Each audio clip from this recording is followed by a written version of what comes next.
And we're back. We're back with Pixels and Pints. This is the 4th of November, I think. I don't know what day it is anymore. Am I right? It's election day. Yes. Election day, something like that. Who cares? We're talking about beers, and all sorts of other crap. Tonight, we have Peter. Hello. I'm Tom. Oh, Tom. I should probably use my real voice. And also, we have a very special guest with us tonight. We have Liam. Hey guys, how you going? Welcome. Welcome, Liam. And yes, we've got a few select beers tonight. There's, I think, 5 in order. We're also going to be talking about a whole bunch of crap that's up on the newly renovated whiteboard. We've got it back, boys. We've got it back. And I'm done. Unfortunately, the whiteboard's still facing the wrong fucking way because I forgot to turn it. Well, that's going to have to wait till the break. That's right. I can read it. Yes. Do you want to start with the beer?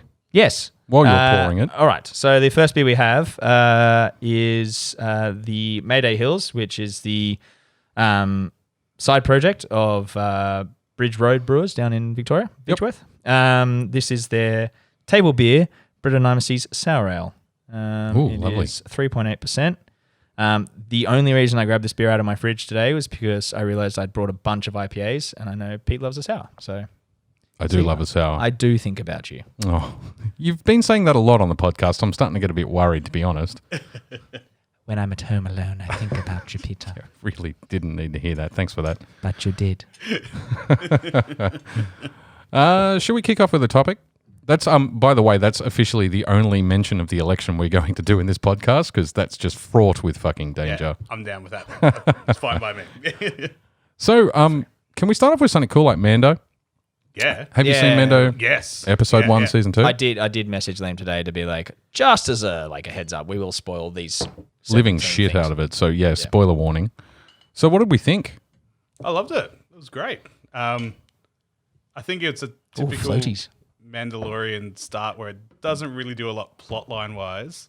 It just goes fucking awesome. But Yeah. That was great. It was great. It I think it was a good way to introduce to waylay any concern anyone would have that Season 2 was going to be similar to Season 1. It was very gunslinger.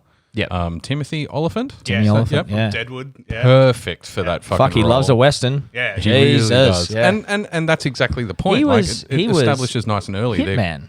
Yes, he was. In those Hitman, Yeah. that one film. Which I really wish they'd made more of because I thoroughly enjoyed that movie. Yeah. I think the episode just like solidified the space Western thing straight up. It's like, this is what we're doing. Like, And so much fan service, like and subtle as well. There was the obvious shit. There was Boba Fett's armor on Oliphant's character. I don't remember his name. Something, not Cara Carl Dune. Ryder, was that it? Something like that? The Marshal. Yeah, we'll just call him the Marshal. Yeah. But yeah, so No, but he's actually, so I found out his character is actually mentioned in the Aftermath novel.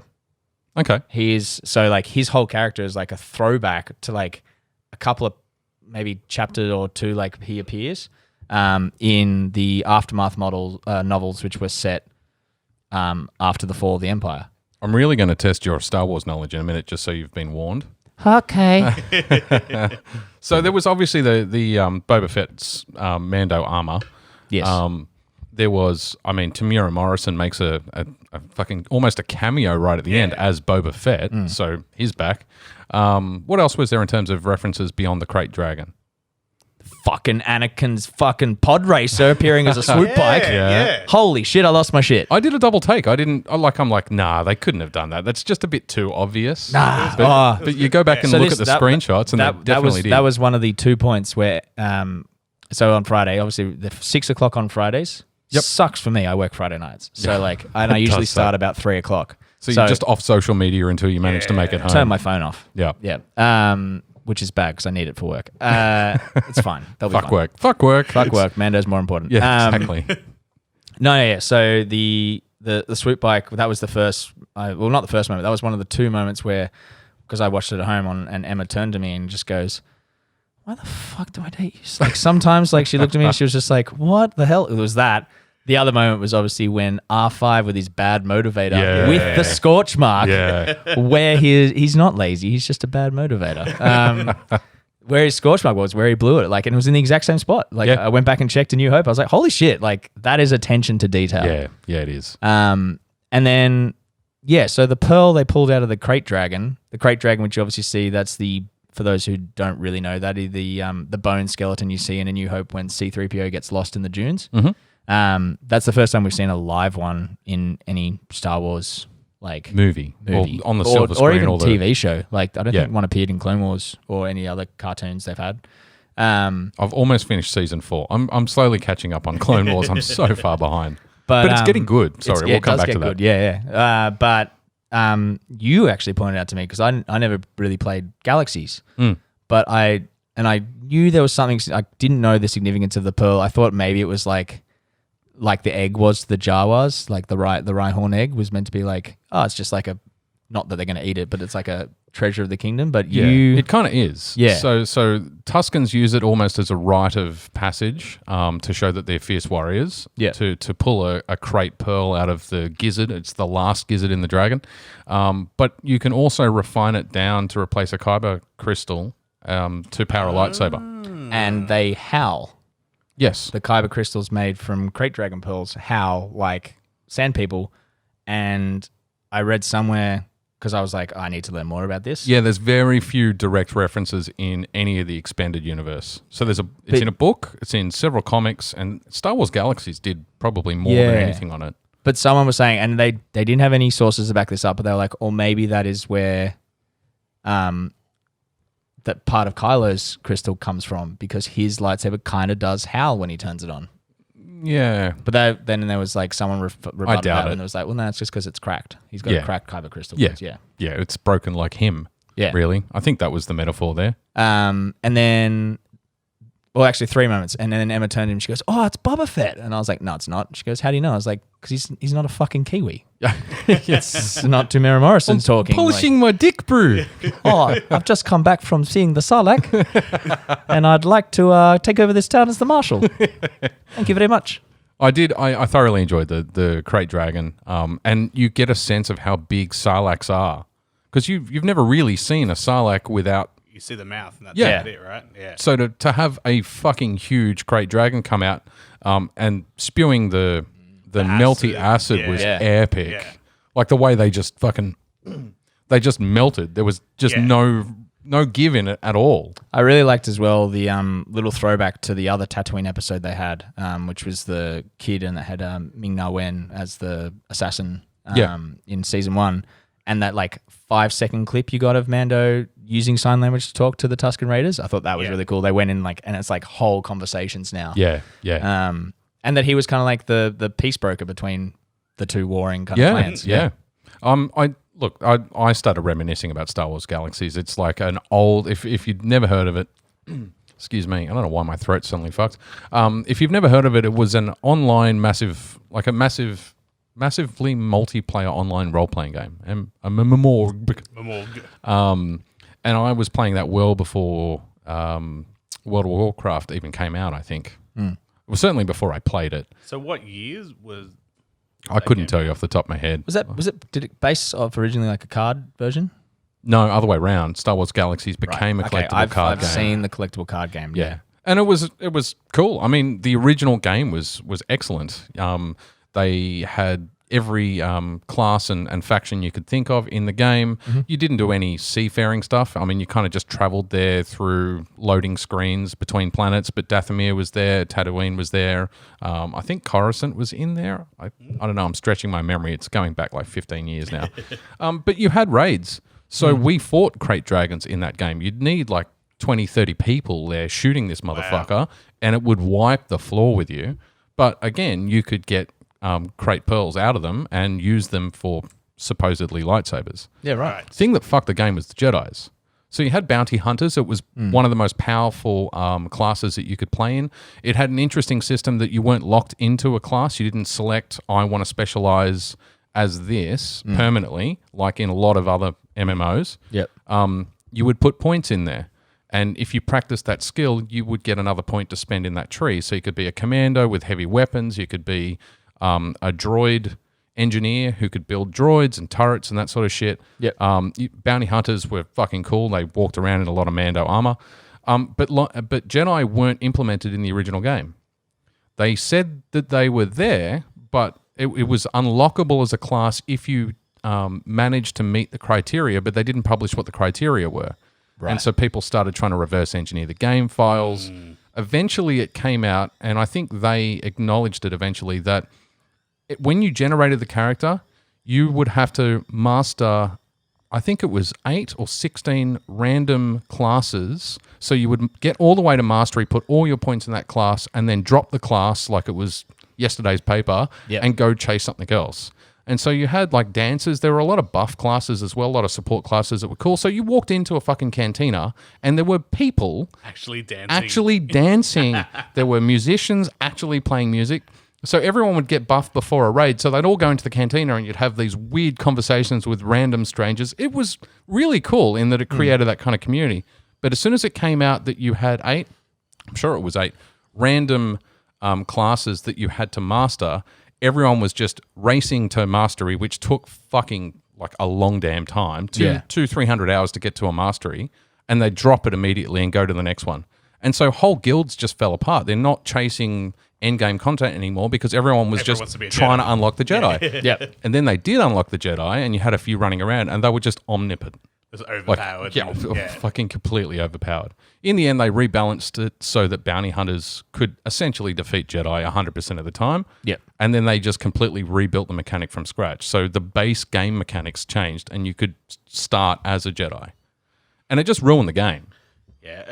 Like it sounds like Jedis would have been better as like non-playable characters. Yes, it's like super rare. Like if you actually lived in that galaxy, like odds on you probably wouldn't see one, right? Yeah. Look, it was set after. I'm sure it was set after the original trilogy. Oh, right. So Jedi are rare to fucking start with. In the end, it destroyed the game. In the game, did the crate dragons move under the sand? No, they looked like axolotls almost walking along the top of the sand. They did spew acid from memory. But they never did the underground thing that I can recall. The whole dune. Yeah. But you also had missions where you'd go down into cave systems and defeat monsters and get kyber crystals out of the caves on Tatooine. You'd occasionally find crate pearls elsewhere. They were a trade commodity, but they were one of the rarest commodities in the game. It sounds like the Jedi were meant to bring balance, not leave it in darkness. God. So anyway, Mando Season 2, I'm really looking forward to it. I mean, we're only in Episode 1. Of Season 2, but it fucking certainly started Well, with it looks a bang. like there's going to be like a nice couple of running plots because there was no mention of which are like I'd loosely call now the Imperial Remnant, which is what they originally were called after the fall of the Empire. But you've got, I can't remember his name. What was his character's name in the end of Mando with the Darksaber? I don't remember anymore. Your mate Goose. Yeah, good old every evil dude in everything now. He's good at it though. He is good at it. He's a menacing man. So like then there was no mention of him or like the Empire really at all. And then there's all the things you saw in the trailer which were alluding to getting the child back to any sort of Jedi. And now they've added in this third subplot, which will be Boba trying to reclaim his armor because that was the last thing he watched was the Mando taking it away. So that's like nice little 3-way thread you can pull on each one every couple of episodes. I did rewatch Mando before on the Thursday, so I watched all of it again. Fuck, I had a day off. Yeah, why not? I mean, it's only 8 episodes, right? Yeah. So it's less than 8 hours. Yeah, it was. I think it was like 6 hours. Like a couple of beers. It was great. And came back to our discussion that everyone was kind of like, I didn't need those like middle 3 episodes. You guys. But the last 2 episodes wouldn't make any sense without those middle 3. I enjoyed every single fucking episode. And now I've gone back to watch the Gallery series, like the 8-part mini behind the scenes mini series. You can appreciate I think it was less than 8. You can appreciate that actually what they were doing was allowing other directors to direct each episode, and they all had their own feel and flavor because they had totally different directors. Yeah. And then you just had Feige and Favreau. I can never remember his. I always get one name or the other and forget the other. Kind of presiding over the top, and they did Also the first and Feige. last. Also Feige. Feige? Filoni? Filoni, thank you. Look, it's been a long fucking day. Disney MCU. I mean, they're all the same power now. Yeah. True. I, for one, appreciate our Mickey Mouse overlords and would like to remind them as a hardworking member of society, I can bring ants to toil in their sugar caves. I mean, I think for me, like the first season, it was like probably like 4 or 5 episodes in where I was like, all right, I get this now, because there was a lot of, just those, I'm going to, it's the farm episode and this. Yeah. But I guess for the second season, I'm just like, yep, cool. Like, I know it's going to go somewhere. Yeah. It's going to enjoy the ride. It's going to go weird, yeah. 2003 for Star Wars Galaxies. So 17 years. yeah, old school. Yeah. Oofed. Doesn't stand up, I can tell you that. It's just the screenshots. Just Sometimes those things are just better left at the thought of what they were. yeah, exactly. It's romantic reminiscing. It's like Rogue Squadron. Like, yeah. Yeah. This beer, I've got to talk about it before I finish it, actually. Yes. Fucking tasty. I mean, it's a simple, it's obviously a kettle sour. I'm not sure what the floaties are. Well, it's actually not a kettle sour, because the Mayday Hills is like their funky range. They actually have like Brettanomyces tanks, so it's all properly soured. But like this one does so say it's a wild ferment? It's pitched with Brettanomyces, yeah. traditional wooden feeders. Those faux eaters. This is Faux-eaters? 2 weeks in a row. The photos, yeah. Yeah. Photos, see, we need, where were you last week? Or last episode? I was getting talk smack. That's what I was getting done. Was that last episode or the episode before? I can't remember. Yeah, that's right, Liam. So this is your right of reply episode, Yeah. essentially. yeah. And Dan's not here to defend his comments. No, we had the latest Top Nation site project, the blonde, Yeah, lovely. Yeah. but it was the photo. I can't say that word. Yeah. Phoeater. Photo. Yeah. Photo. I said it right. Single photo. But No, this is lovely. But yeah, table beers are just like, just like the bottle of wine you have on the table. It's just a smashable beer. It certainly is smashable. Yeah. What's the ABV on it? 3.8%. So Oh, okay. So you really would have to drink a case to get mildly inebriated. yeah. That's all right. I think we're finishing with like a 42%, aren't we, mate? if you're lucky. It's a gradual climb. Yeah. Yeah. No, it's a pretty steady climb. It's good. Big crash at the end. Yes, the couple of beers we'll be finishing with actually. All the beers are all from all over the shop today. I didn't go to one bottle shop for these, but recently did a Carwyn Cellars down in Melbourne. We're meant to have a big collaborational festival where they had a bunch of Australian brewers paired with a bunch of international brewers, and obviously COVID went and fucked that everything up. Yeah. Yep. As it So does. instead, they did a bunch of canned releases, and you bought the collaboration case. It was Yeah, okay. 12 beers. I like altogether. those kind of mixed cases. I think breweries should do more of them. Yeah, so Although it's kind of hard because one brewery doing a mixed case, what are you really going to get? Most is going to be a core range plus maybe a seasonal or two that happen to be around at the time. you got it. Yeah, the bottle shops are the way to go now because Yeah. they do them little mixed cases. In fact, my Canvent calendar shipped today. I got the Is that the notification. Beer Cartel one? I got both. I You got got Carwyn both? and Yeah. Beer Cartel. So I don't know where I'm going to fit them in the fridge, but we'll figure that out when it comes to it. But yeah, so they had like a bunch of like American breweries, a bunch of European breweries, all paired with Australian ones. There was Garage Project were in there as well. They did pretty killer IPA. But yeah, let me tell you, by the end of the 12 cans, and I was sharing, it was 5 of us, and we cracked 2 cans. Bunch were 375s, a bunch were 440s. But oh dear, oh dear, It's a big one. oh yeah. The last 2 beers, there was a 10.2 and a 10.5, and Christ, you felt them. I heard there was a lot of IPAs. It was very, very IPA. It was pretty IPA heavy. Yeah. There are a few stouts, a couple of sours. One drop in Cascade from the US did a fucking killer dragon fruit sour. It was bright pink. Yeah, nice. Like a heap of fruit went into that. I can't say I've ever tried a dragon fruit, but I like every drink that has it in it. That was my favorite Thing is, vitamin they don't- water they that don't- had no vitamins. They don't taste like anything. It's just for color. Yeah. And, yeah, it's great. Well, the vitamin water dragon fruit That had was the best one. Yeah, absolutely. So I just kind of assume that it tastes like sugary goodness. Yeah. And vitamins that don't really exist. So yeah, it was good. So yeah, we got a couple of those tonight. I saved 2 of the cans for the boys. For the Lovely. boys. For the boys on the podcast. So Liam, this is your right of reply episode.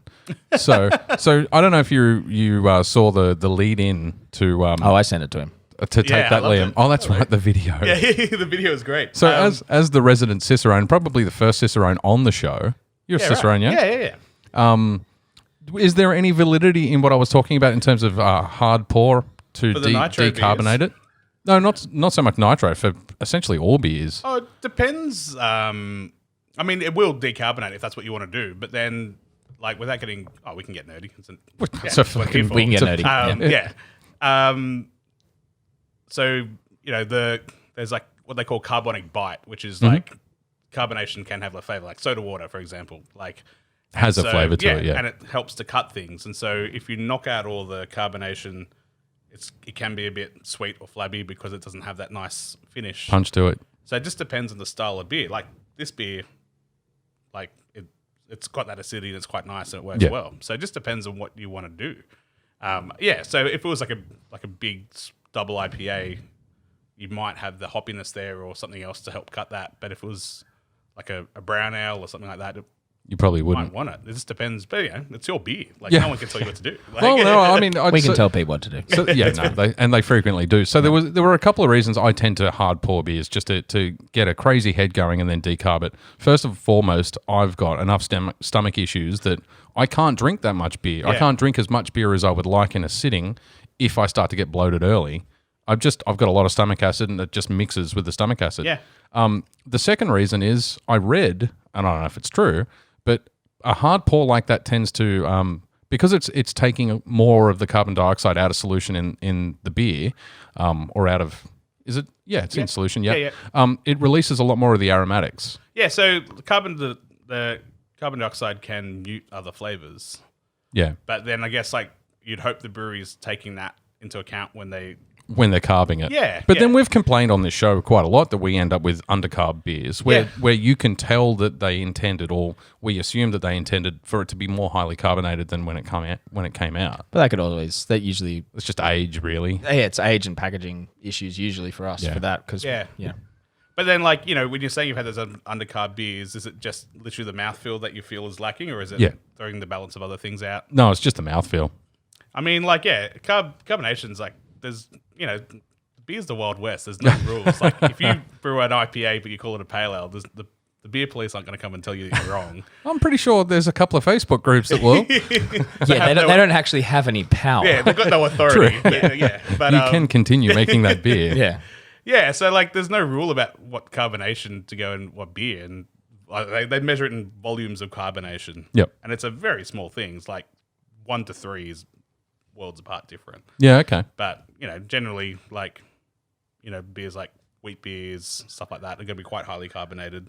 Beers that have big long glasses. Yep. But your stouts and other things you don't want. Like if you have a super highly carbonated stout, it's going to taste weird. Yeah. So...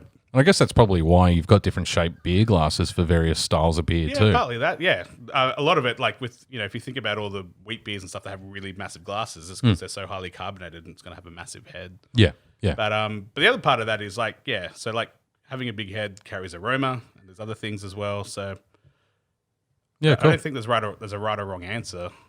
So there wasn't quite the right reply then. Take that, Liam. It actually was Dan just saying fuck you to all the cicerones. No, but like, you know... But I enlisted. I see, and that's the best part of a podcast. Jumping on, I was just like, oh, they mentioned Liam name. Hey, boss. It's the best part about a podcast. I can say all the cicerones agree with me, and there's no cicerone here to say, actually, no. But I always talk about, like, there's the cicerone world and there's the real world. Yeah. And, like, so a lot of the stuff that... It's the same with the sommelier, right? Yeah, like, a lot of stuff when I was teaching and stuff like that is, like, in the perfect world, you would have a glass for every single beer you serve, and you do this, and you have 3 temperature cool rooms because you serve this and that. Yep. But then there's the real world, and you got to run a fucking business, and it's just not viable, right? Yeah. If you have 10 taps and you have 10 different glasses, this is fucking stupid. Like, and then you get the 20-year-old fucking girl that just is, you know, turns up 9 to 5 to pour beers and doesn't really give a shit, and she's not washing the glasses properly. You can always tell a dirty glass when they're pouring at a pub. That's like I'm very forgiving in a lot of things, but dirty glasses. Oh yeah, fucking oath. Fuck, he lets you know. Jesus Christ. Yeah. I've seen it. And what have we learned from this exchange? I mean, excuse me, I always wash my glasses properly. These glasses are good.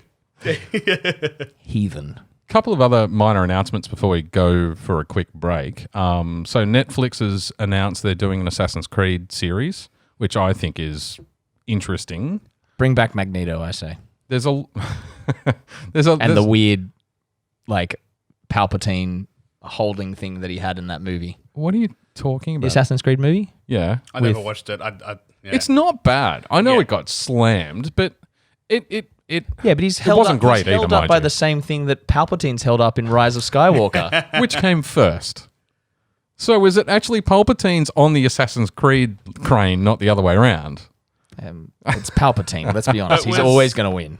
Like, I haven't seen it, but it was Assassin's Creed movie bad because you played the game? No. Or was it just didn't hold up well as a It was as a no. It was bad because it spent too long explaining the core premise to people who'd never played the game, and then flipped to way too deep into requiring an understanding based on playing the game, and it kind of fell flat right in the middle. I fell asleep watching it.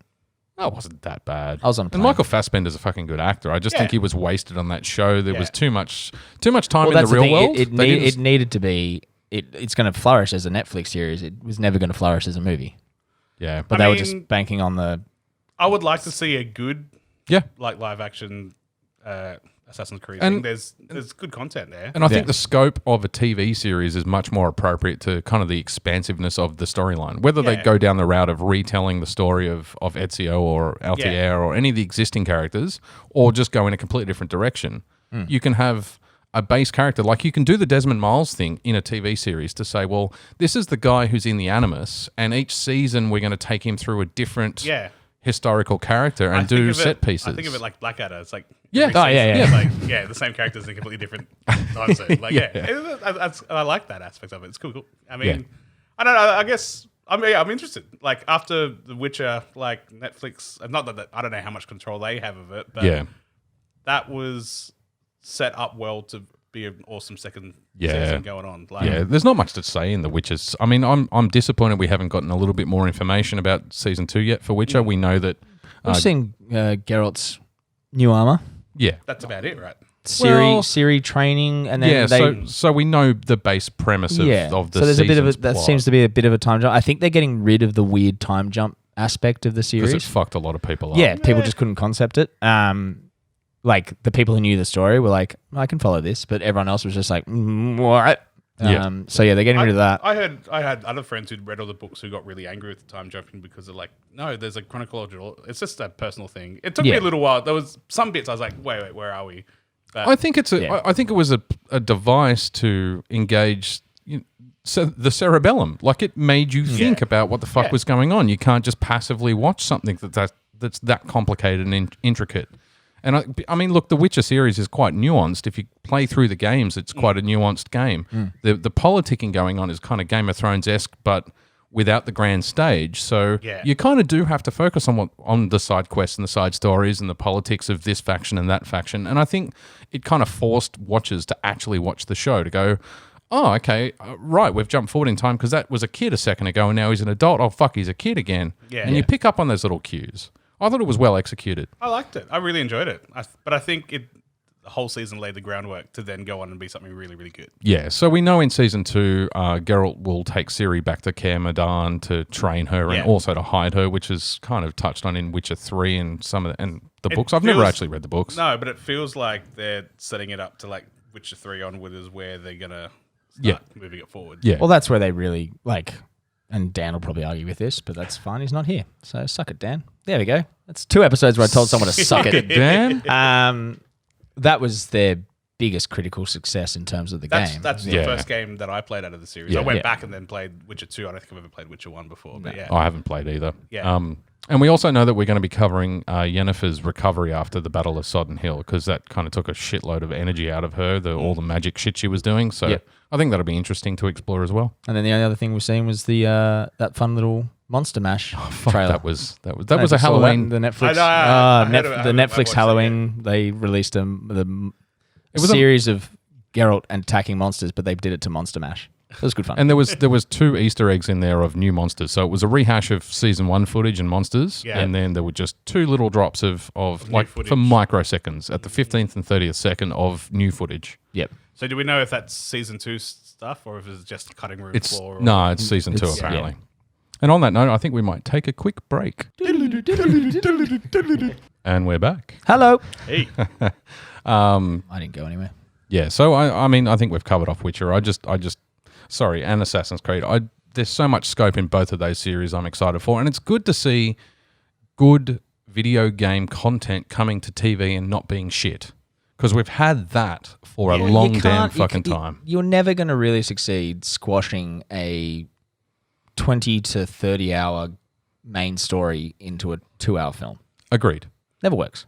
Yeah, but as you're saying, I think Assassin's Creed's the best thing where you could take it in a completely different direction and still be true to it. Yeah. True to it. I hope they do copy the Desmond concept without actually going to Desmond. Yeah.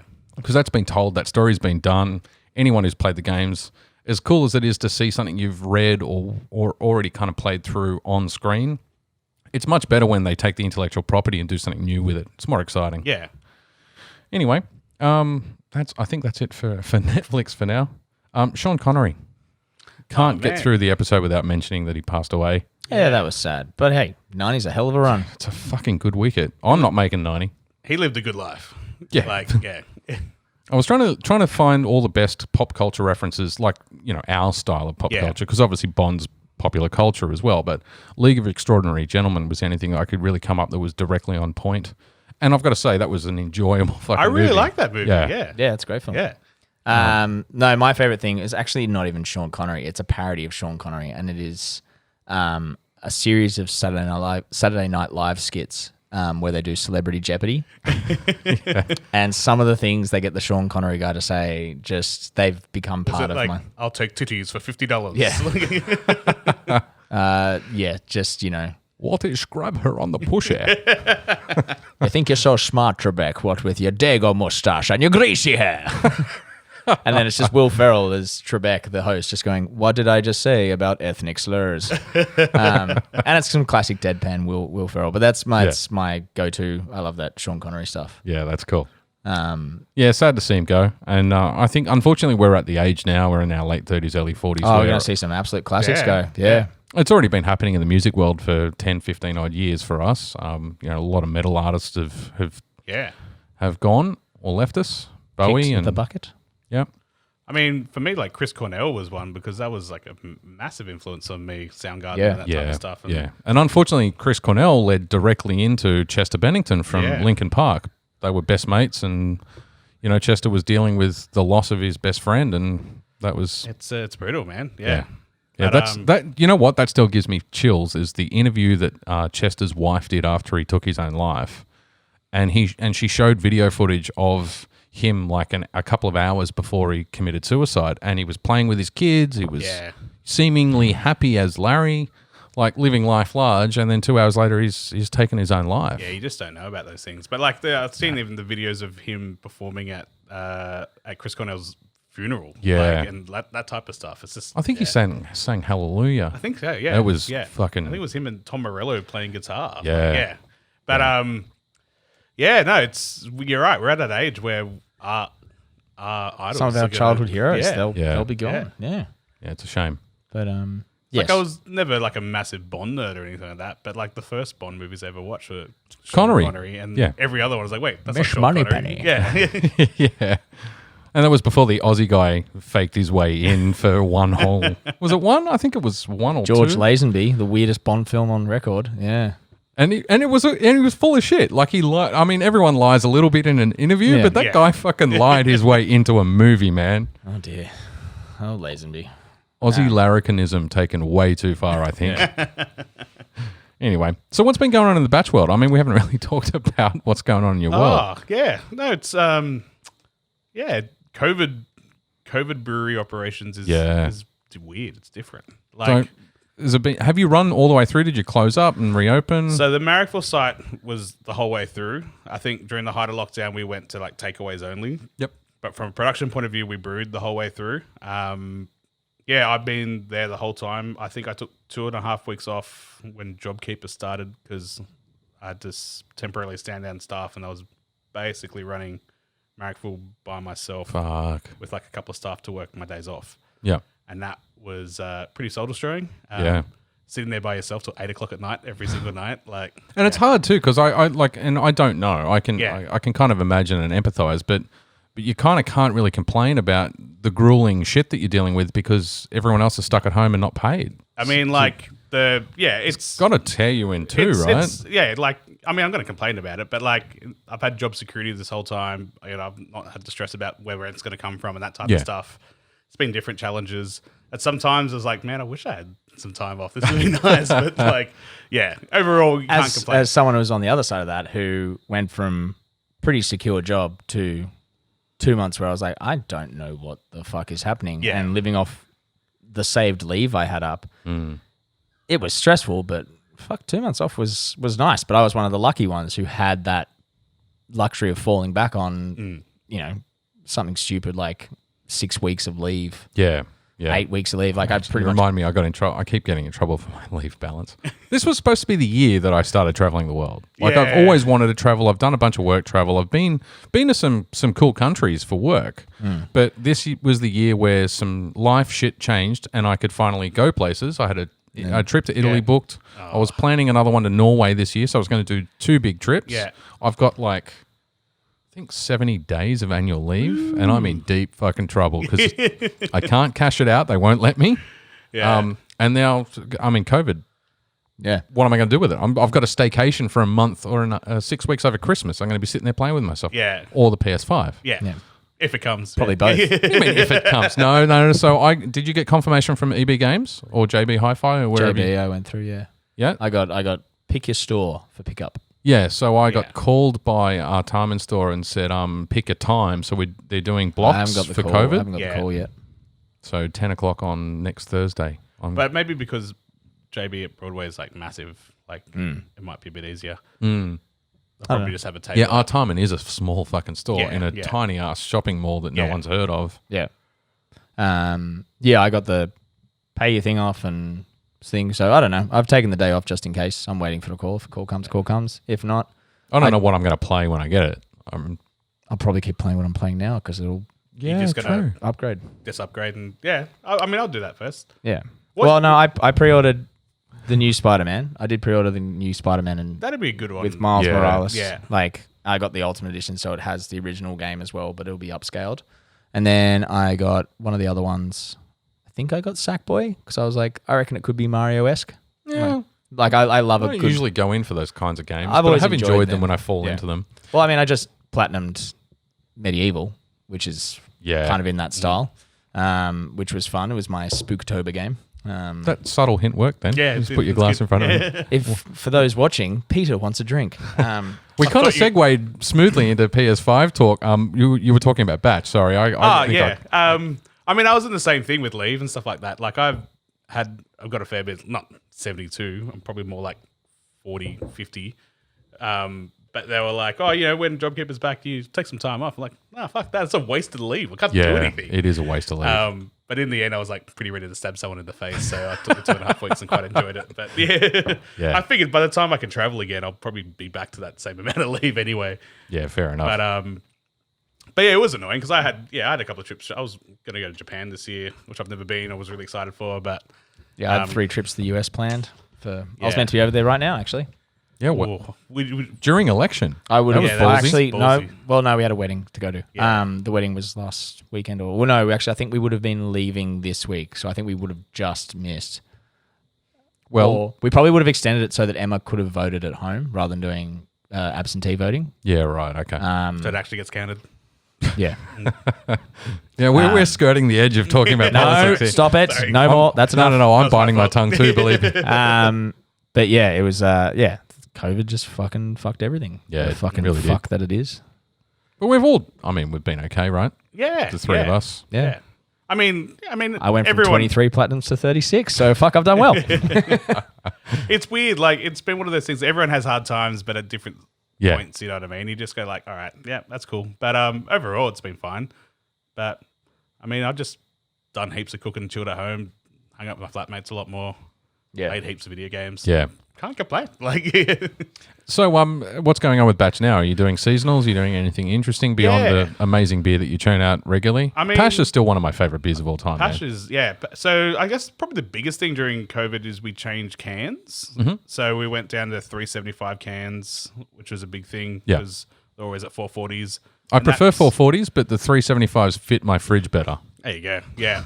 Actually, I think one of my First world problems. favorite emails I got was a guy complaining about first world problems. Was complaining that he wanted us to go to 24-pack cases because he couldn't evenly split a 16 case through his week. And we were making him drink too much because he. Oh yeah, it was couldn't definitely even your live fault. with it. Yeah, I blame COVID for my my gnarly fucking gin habit. I think the girlfriend and I, because she goes through gin the same way. I mean, she's Irish, so She can drink. Yeah. yeah, she can drink. She can drink me under the fucking table any day of the week. But I think at one point we're going through 2 bottles a week. Wow. Yeah. And Good when thing you, I got you some gin and tonic glasses. when you only drink Archie Rose, that's a fucking expensive habit. Yeah, Christ. yeah. That's hard. It's like working in the alcohol industry for a long time. Like sometimes my family don't have like a good concept of what things cost. Yep. So like I got my mum into Hendrix, and she's like, "Oh yeah, next time you come around, can you just like grab a bottle of that Hendrix?" I was like, $85. Yeah. I told her, she's like, "Oh, that's very expensive." I was like, "Yes, stop fucking drinking it." or just go buy it yourself, Mum. You cheapskate. Yeah. Peter, I'm going to announce the beer before you yell at me. Just bring some Beefeater over next time. Here's your $15 Hey, bottle. my nan loved Beefeater. It's a classic. Beefeater and Solo. She had one every Christmas, Wow. and we have one every Christmas in her honour. Love you, Muffy. Wow, that went to a weird place. I love my grandma. Well, Yeah, she's of dead. course you so do. Anyway. It's not the weird place I was referring to. Don't.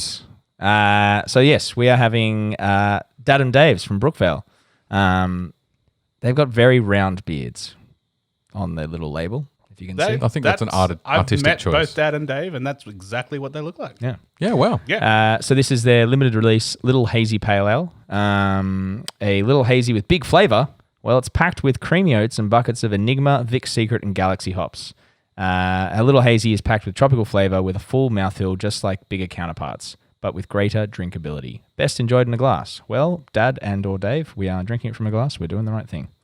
The description suits too. Yeah. This was found in the Batch cool room. Found. Yeah. There's always Been a relabeled too.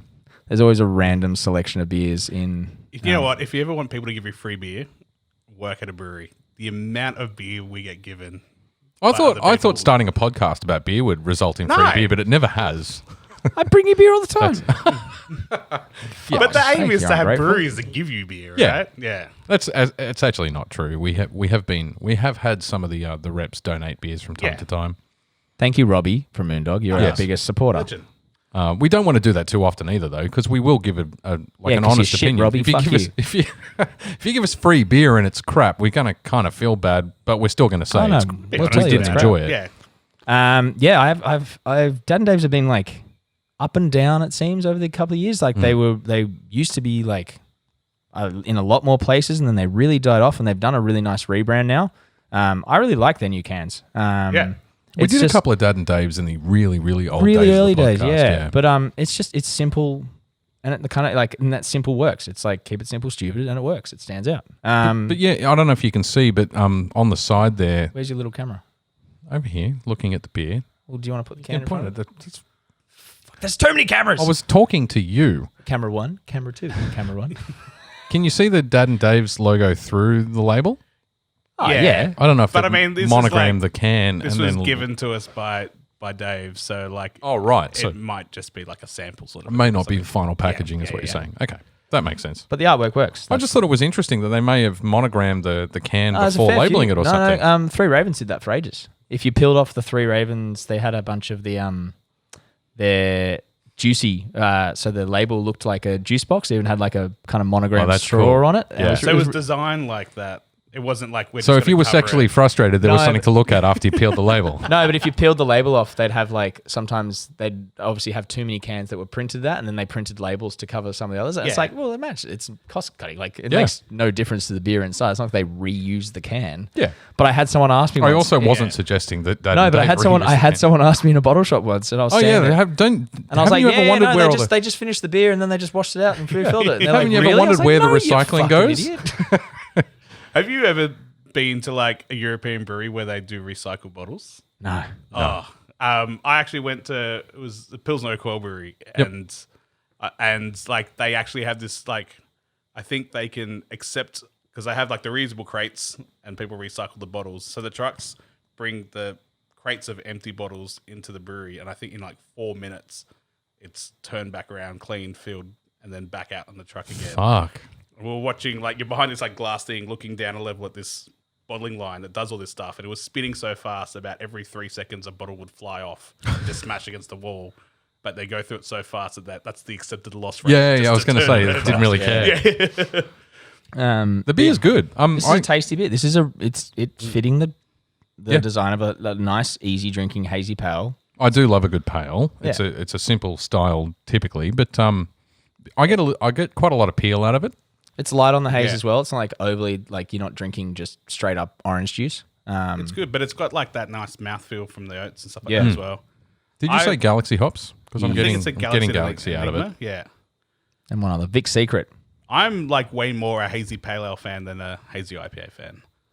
Yeah, okay. I agree. I actually, like I was having the this chat with the brewers at work. sessionability Yeah, and crushability of a hazy pale over a hazy IPA. yeah. I think the haze craze works a lot better with a like, 5.5% pale rather than like some of those IPAs. It's just like it's all juice, and then all of a sudden it's like, Christ, that's green hops. Okay, wow, okay, we're there. But that's, I mean, and I've been talking about this for a long time. That's where I've kind of paused my beer learning journey, is that it's just all too extreme. Everyone's trying to extract that I want the greenest possible. I mean, we drank a beer last week, which for the record was a brilliant beer, but Pernicious Weed. Yeah. Like it's a direct reference to the fact that marijuana and hops are a related plant. Like they're related to each other. And people are trying to get that green kind of oily pine note out of it, the dank to the extreme, or they go the super juicy route. Yeah. And that's all I seem to get out of IPAs these days. And I think that was the comment, or that was the thinking behind the title of the episode. Bring back the West Coast. Yeah. Because it was just a simple, balanced IPA that paid respect to both kind of the tropical juices and the hop notes, but without overbalancing in one direction or the other. Yeah. Or just hitting them both so hard that your mouth explodes. But like, I'm kind of like, I'm totally with you and I totally agree. And I find as I'm getting a bit more older in my drinking that I just want something a bit more balanced and just like peg it back a little bit. Yeah. But the further extreme we go to the point where like, and this is no diss on anyone, but when you have a brewery with an ice cream machine selling soft serve beer, which is One Drop's doing it. I think it's fucking awesome. But the further we go that way, the more the like lager only breweries and these types of things start to come, and that's like, look, at the end of the day, and I tried to, I don't know, we had this really weird comment on Instagram from our last episode. It was just an emoticon of someone vomiting, and it's like, there's no context. I got no idea if he hates us, good? the Is that bad? podcast, Like, hates my background, hates the beer. I don't know. Probably hates me, to be honest. Let's be honest. But I actually, my response to him was, if you're talking about the beer that we were referring to in that little 60-second video, then good. Like, I like that you disagree with me, because if we all agreed on the best flavor profile for a beer, that's the only fucking beer that'll be on the market. Yeah. So I'm enjoying, and as much as there are flavor profiles I'm not enjoying, the fact that breweries are pushing the boundary on those flavors 100%. means that we get more interesting beers. yeah. And it's a good segue into a topic that I've not been able to talk about on this podcast ever, because fucking Dan's always here, which I'm glad that he's mostly here. But I've never been able to talk about the Australian Brewery, where obviously Dan works, and it's kind of a bit weird talking about his brewery while he's sitting there. So they're doing some cool stuff at the moment with seasonals. He has a good complement of brewers in the brewery now. So they're all doing their own seasonals, which I think is a cool idea as a concept. So Dark and Tart was the first seasonal that's come out. That was designed and brewed by Charlie. Mm-hmm. It's a 4% choc and dark berry mash sour. Wow. And I've smashed, I think, I got 16 and I think I did 12 in 4 days, 3 days, 3 days. Yeah. Yeah, it's very, very good.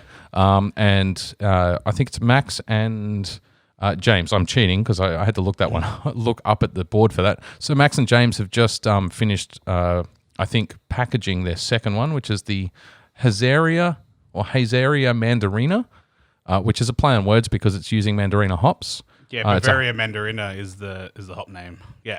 So that's a hazy IPA at 6.9%, 45 IBU. And I tried that on the weekend. I don't even think it's ready for release yet. I think they're still packaging and shipping, but that was fucking brilliant too. It was a hazy IPA. It had some interesting... It did lean more towards a West Coast IPA style, so it wasn't too big in terms of those pine notes. But I just think it's cool that the head brewer's kind of given each of the brewers in his brewery license to go and build their own beers. I mean, that brewery has a great pedigree of brewers who've come through there, and brewers who are still working there. So I think it's awesome that they get to, do their own thing a little bit and spread a bit of love. I think one of Dan's mentors was Dave, who then went on to do the beer tour, start up a beer tour company, and then went on to do the TAFE course for. So Dan, or is that a different guy? Dan was one of the original Dave's Brewery Tour guides. Yeah. I'm so disappointed I didn't get to give him shit on one of those tours. But then I think it's Neil. No, it was Neil. Sorry, right. Who then started the TAFE course with Richard from Young Henry's, and Neil was, I think, basically hired Dan and promoted Dan up to head brewer. So I mean, awesome pedigree. Yeah, and I guess like for the industry as well as just the brewery. Oh yeah, but they've always been one of those breweries that, because they're not in the center of the city, they can fly under the radar a little bit. But every time I've gone there, there's always fucking great beers. It's also fucking huge. Yeah, It is I always huge. forget. Every time I get there, I'm just like, oh Christ. Well, they are next door to the Mean Fiddler, right? Yeah, so they yeah. had to compete in terms of scale, in terms of the amount of clientele they could serve. But I still say that Saison was like one of my favorite Saisons of all time. Loved it. The Saisamanos? Yes. Yeah, the Saison, it was in the white cans when they were in the thin cans. Yeah, that was the Saisamanos, and then they rebranded to the black. No, because the Saisamanos was the Mexican lager. Yeah, it is a Mexican lager. No, there's a Saison. Yeah. The I New know the World? one you're talking about. New World Saison? It was a little while ago. No, that was... Oh, I don't even remember anymore. Quick, call up Dan. Yeah. What was that beer you made like 8 years ago? But they've done some cool seasonals as well. I mean, Yeah, the cranberry sauce is still one of my favorite sours that I've had. Anyway, Actually, bit I think random, one of but- my favorite hazy IPAs at Australia was their collab with Bucket Boys, the Pina Colada one. oh, they've done that a few times. Yeah. I think they're talking it's about coming doing back. it again. Yeah. I think Dan Lovely. mentioned I coming love back. that beer. It's a great beer. Yeah. Anyway, I just wanted to get that in while he wasn't here to defend himself or say, no, you can't Or to say that. tell you to shut up. Yeah, and, no, like, I'm stop embarrassing fucking- him. Yeah, he won't even hear this episode before it goes Does to he air. not so- listen? No, he does, Oh, but not and before he'll it goes certainly to air. listen Yeah, to this yeah. episode, but it'll get He'll be launched like, what Thursday. the fuck did they talk about when I wasn't there? He's going to have to wait for the iTunes release like everybody else. Nice. I don't have much else to talk about. I mean, there's plenty to talk about. We were talking about the PS5. One of the things I did like that, and I there's lots of stuff that Ubisoft, whatever, however you pronounce it, have been doing in the last 5 years that I've really disagreed with. From been like sort of second tier EA level of shithousery. yeah, and just tomfuckery. Like there's no sense behind some of the decisions they've made. And that extends to the storytelling inside the video games as well as what they're doing in the industry as well. But one of the things I thought was cool, so I pre-ordered Assassin's Creed Valhalla. As you can tell from the background, I'm a huge fan of AC. I've got it tattooed on the back of my leg. It's one of my all-time favorite series and lots of roots in other areas of my life. Like it gave me my bug for traveling. Yeah, cool. Playing AC2 when you're climbing up the Vienna buildings and all the buildings in Italy. It made me want to go and see the world. So, it's pretty. I got some bad news for you. What? There was an article released, so I read Press Start pretty religiously. These 9 Ubisoft games won't work on the PS5. Assassin's Creed Syndicate, and then all the Chronicles ones. I've platinumed all of the old games anyway. Oh, okay, well then I'm fuck you up to- what I was going to say is what I do think is cool. I pre-ordered Valhalla on PS4 the day that they announced pre-orders were open from the Ubisoft store itself. Yeah, yeah. The Massive Statue Edition too. Yeah, the super duper edition, because I want all the statues. You've got to have the whole set. I thought I was worried that you wouldn't get some of the digital unlocks in PS5, or that you would have to pre-order it as a PS5 object. So I actually went back to the store last week and checked to see if, am I going to have to spend another like $350? I wouldn't have done it, but it would have pissed me off because the statue's irrelevant to the version of the PlayStation you're playing on. Yeah.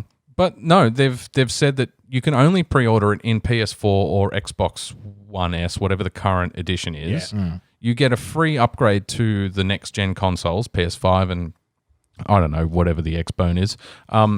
But all of the digital unlocks from the edition that you buy will translate into the next-gen console version as well.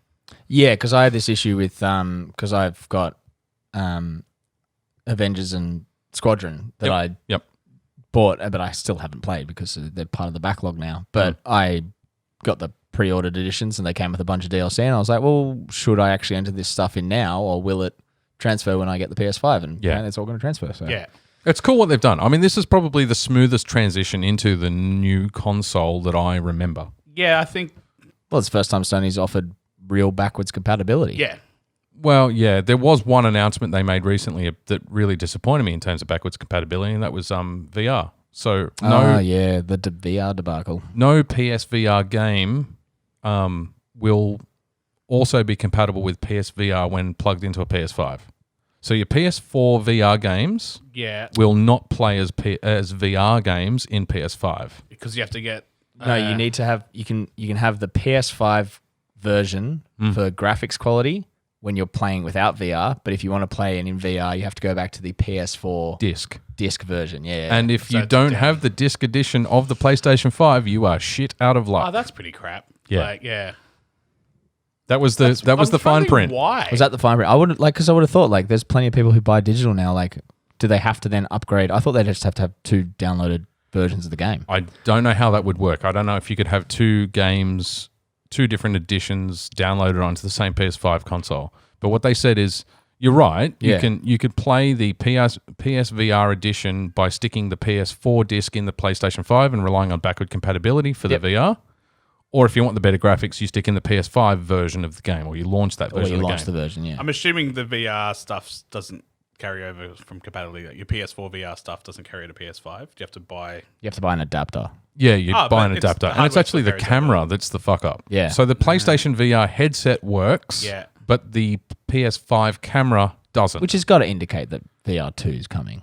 They've said it's not on the cards at the moment. Like they are looking forward to a future in VR, and they've obviously sunken a lot of R&D dollars yeah. into it, but they don't have a release time frame at all for the next PSVR. I get the feeling like I don't know. I've come close a couple of times to buying VR stuff, and I'm always like, I feel like we're just one step off it getting nailed. There's 2 problems, and I think they're in a catch-22 situation with them. The first problem is the quality is shit.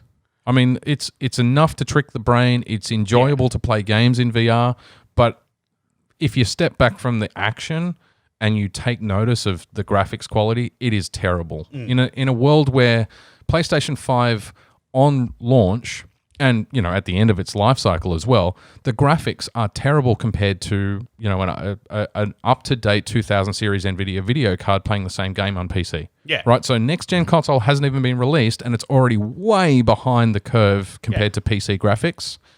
And then you go back to PSVR, and it's like playing a PlayStation 2. Yeah. So you've got a graphics issue or a quality issue, and then you've got very few AAA titles to encourage people to actually go out and buy the headset. Squadrons is pretty much the only thing I can think that's current. That's current, yeah. I mean, I was lucky that I never played. But even I found playing Squadron, because I played the first level and we talked about it in the chat, but it was just kind of like the graphics to me, playing it without VR felt like that's what I was getting with VR. Like they felt subdued, like they felt a bit rough around the edges. And I was like, sorry, you should be better. Like, Yeah. But I think that's one of the only games where you can play online against people who have VR when you don't have VR. Yeah. And it's, from what I've been told, like people who have VR are fucking killing it because it's like, Yeah, because they can actually look around and see where they are in their peripheral. You can't really do that with a on the controller, controller. you can't steer and look around at the same time. So you disengage your steering to look around. And no one's going to fucking do that in the heat of battle. No.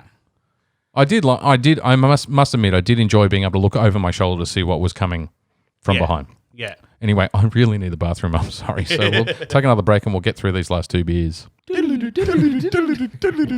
Well, we're pouring our third beer for the night. We're in the third act. Third act of the evening. I didn't realize it was a collab. Oh, Yeah. hello. That's why I bought it. I was so intrigued. Liam has provided this beer. Liam, where did you purchase this beer? We like to give shout outs to the bottle shop. Actually, this was purchased from Epping Cellars. Epping. Yeah. I'm an Eastwood boy. Grew up in the area. Yeah, so it's like right across the road on the other side of the train tracks. Yep. Actually, my family I grew up around like Hills Way, like Hills and stuff like that. Same as us. Yeah. And my sister lives in Meadowbank, and so I actually messaged her and said, because this beer looks crazy, and she's like, I'm actually at Epping Cellars and they have it. Do you want one? I was like, yeah, fuck yeah.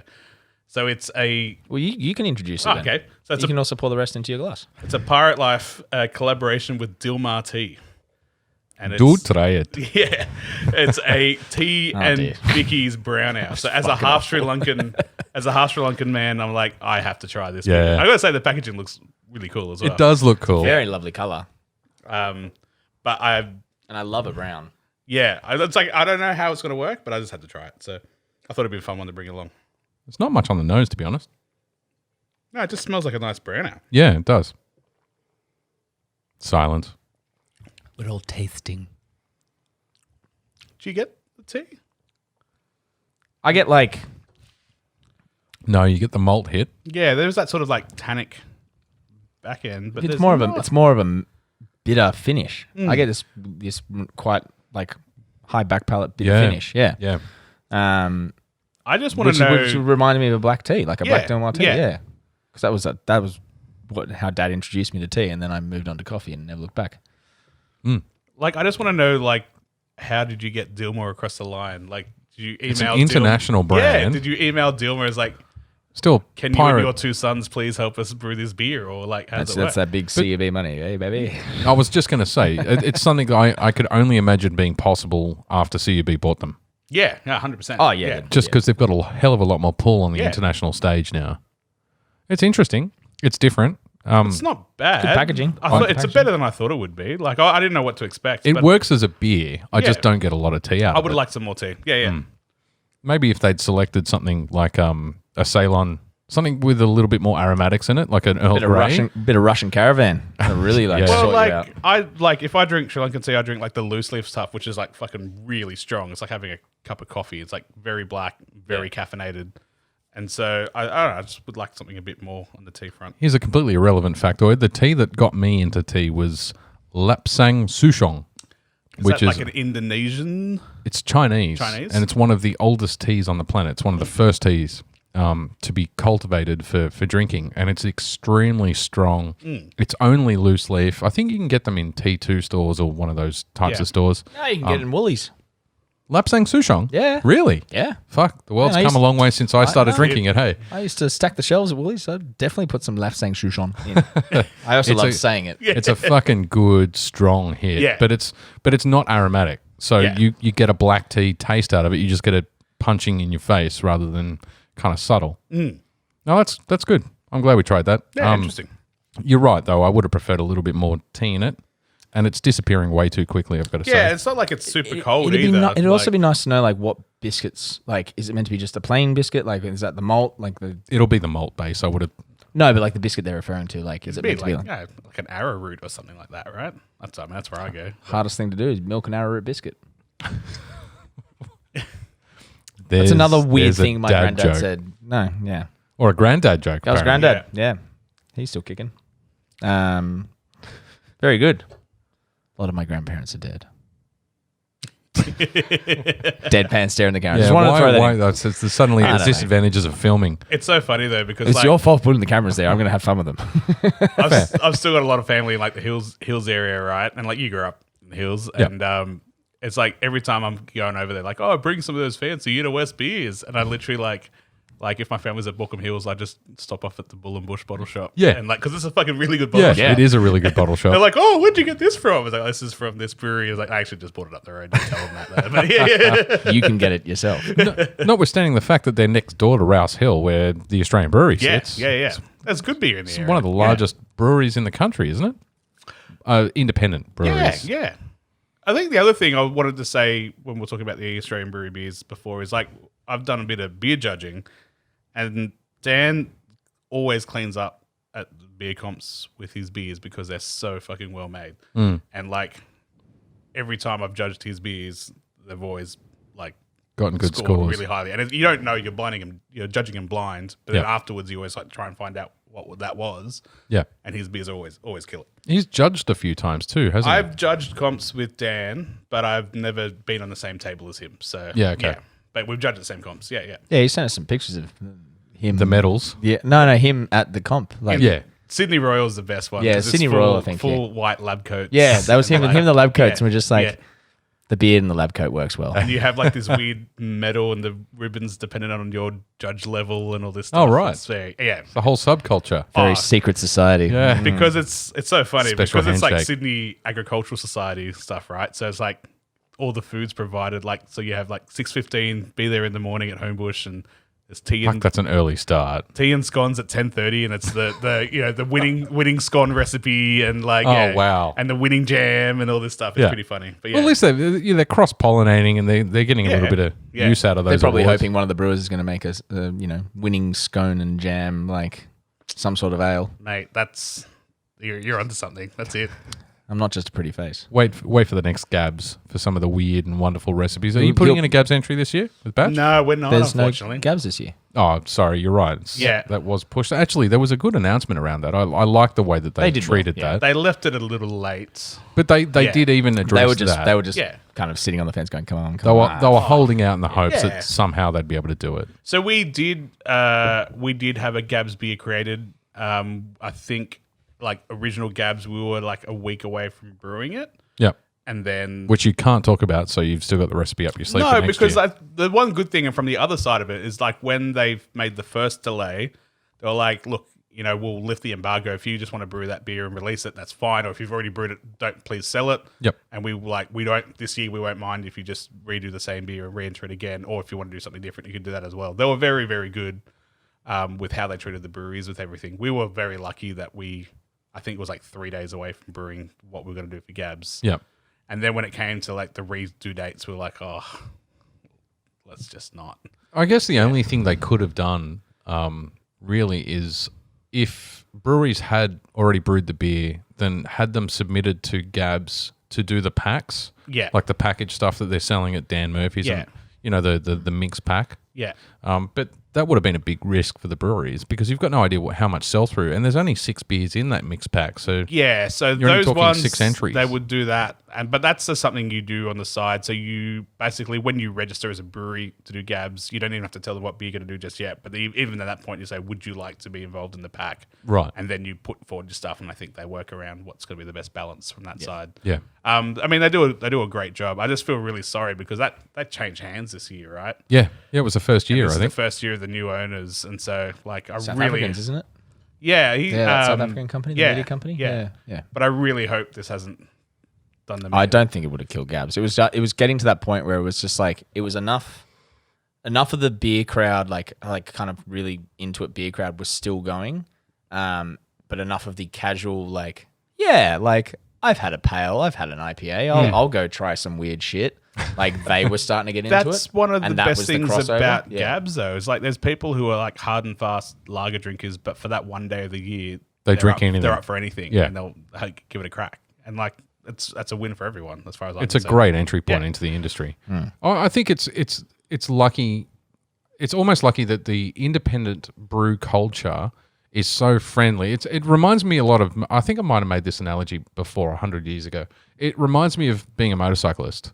So it's not like anyone would ever nod driving a car at another driver Yeah. on the road. But if you put on a motorcycle helmet, every bike that you pass, you'll get a nod out of them because it's kind of a tight knit community. And I find the independent or the craft brewing scenes very similar. Yeah, 100%. Yeah, There's no secret knowledge. People are happily sharing recipes that they've won awards for. all the time. Yeah, It's yeah. to push I've the said craft this a forward. million times in working in the bar side of thing, is that I'd 100% rather do an event with a brewery than I would ever want to do it with a spirits company. Spirits companies are so jealously guarding that it needs to be their event, their branding. Stick juniper in the distillery, motherfucker. It's not hard. Whereas breweries are like, hey, can I bring my like 7 brewery mates from other breweries and we'll all make fucking weird shit? You're like, yes, Fuck yes, that's please awesome. do. Yeah. I never get like, like there's like wine nerds, there's beer nerds, there's spirit nerds, and there's some crossover. But like beer's the only one where people worry about independence. Yeah.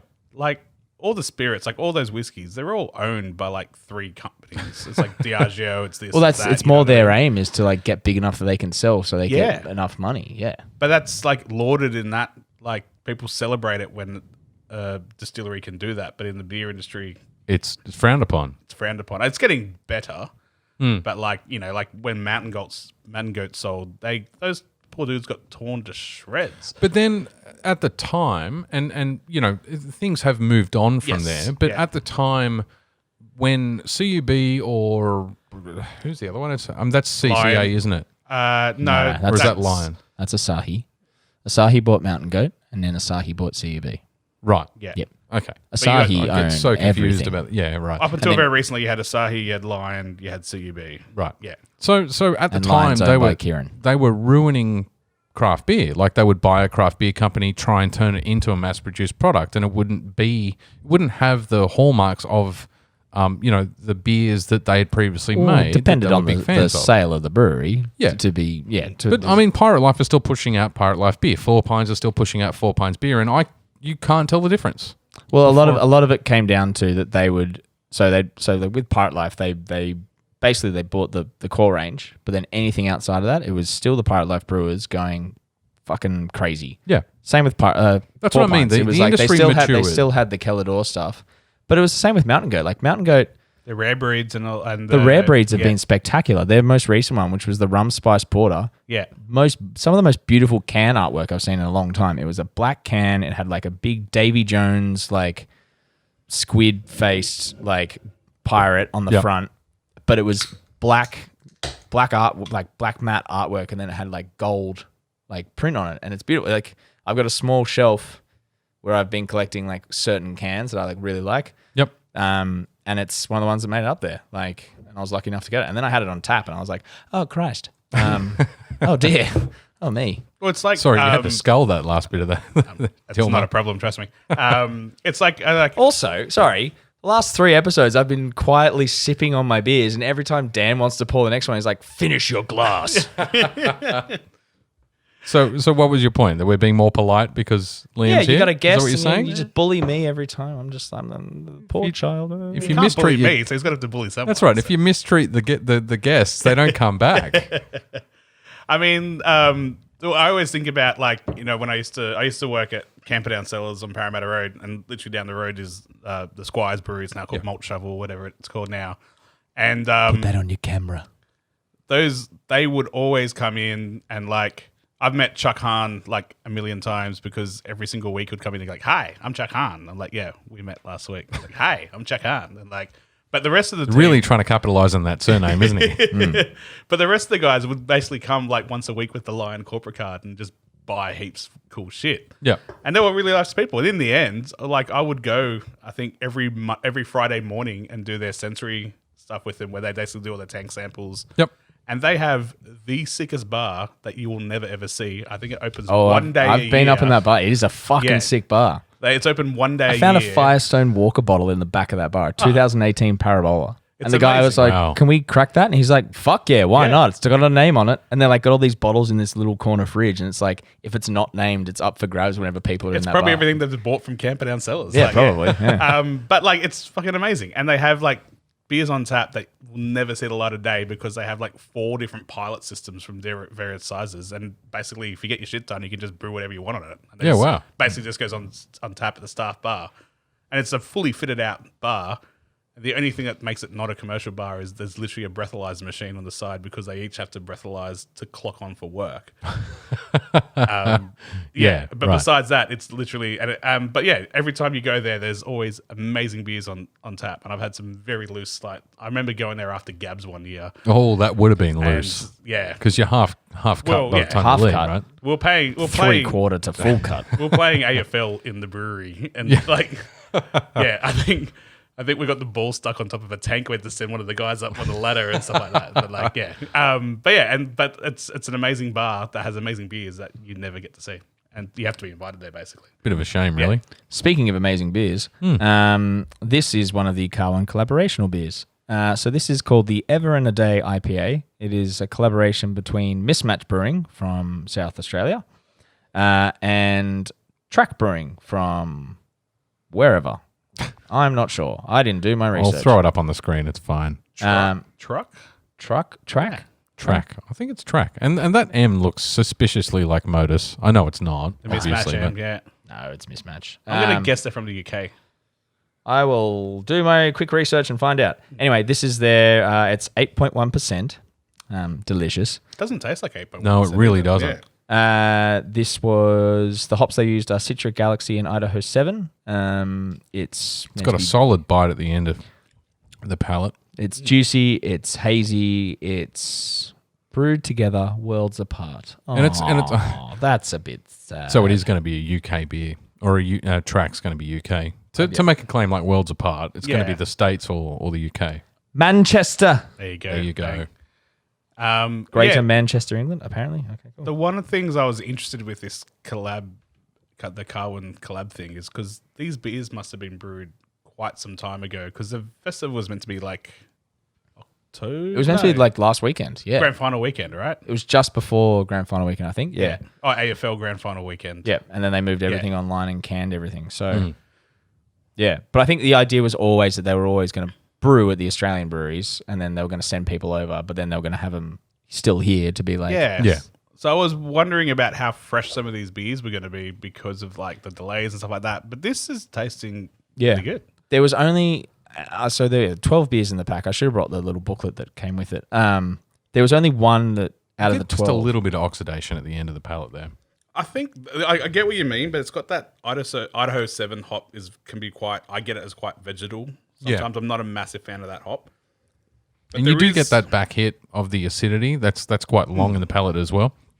Yeah, there's like a little bit of sign of age, but I think it's nothing worse than you could pick up off any shelf. Yeah, anyway. true. Yeah, there was only one beer in the 10 or 12 that were in it that it copped like unnecessary amount of slack online. Was it a big can?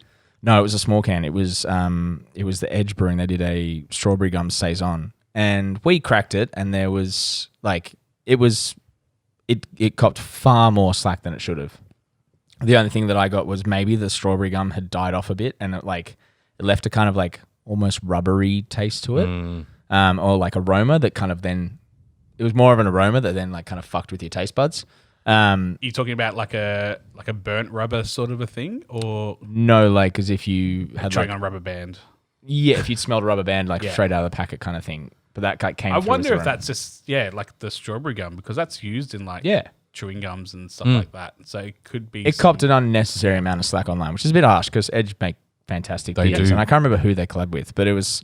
It was with their sister brewery, because Edge is basically a Melbourne guy, and the Scandinavian brewery Be Here, is it? Yeah, it might have been actually. Yeah. Yeah. So that's basically the sister brewery. It's not really a collaboration. Oh, well. Cheekies. I just love bastards. that it's a 375ml can and it's 2.4 standard drinks. So you can only have 3/4 of this in the first hour and none of it in the second. So yeah, that was the only one that to go on that like age thing. That was the only one that we thought maybe had suffered from like that being could be brewed.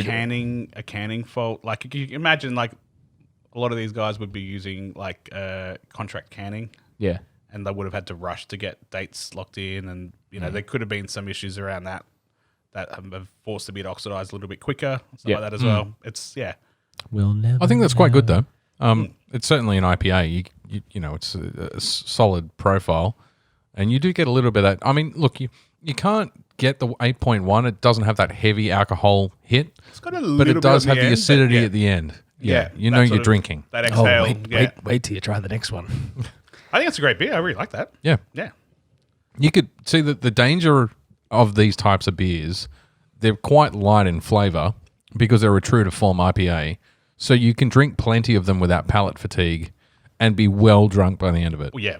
Yeah. So whereas you get something that's too hoppy or too juicy and you kind of start to suffer from palate fatigue and slow your drinking down. At 8.1, I reckon I could get through 3 or 4 of those before I stood up and fell over. Yeah.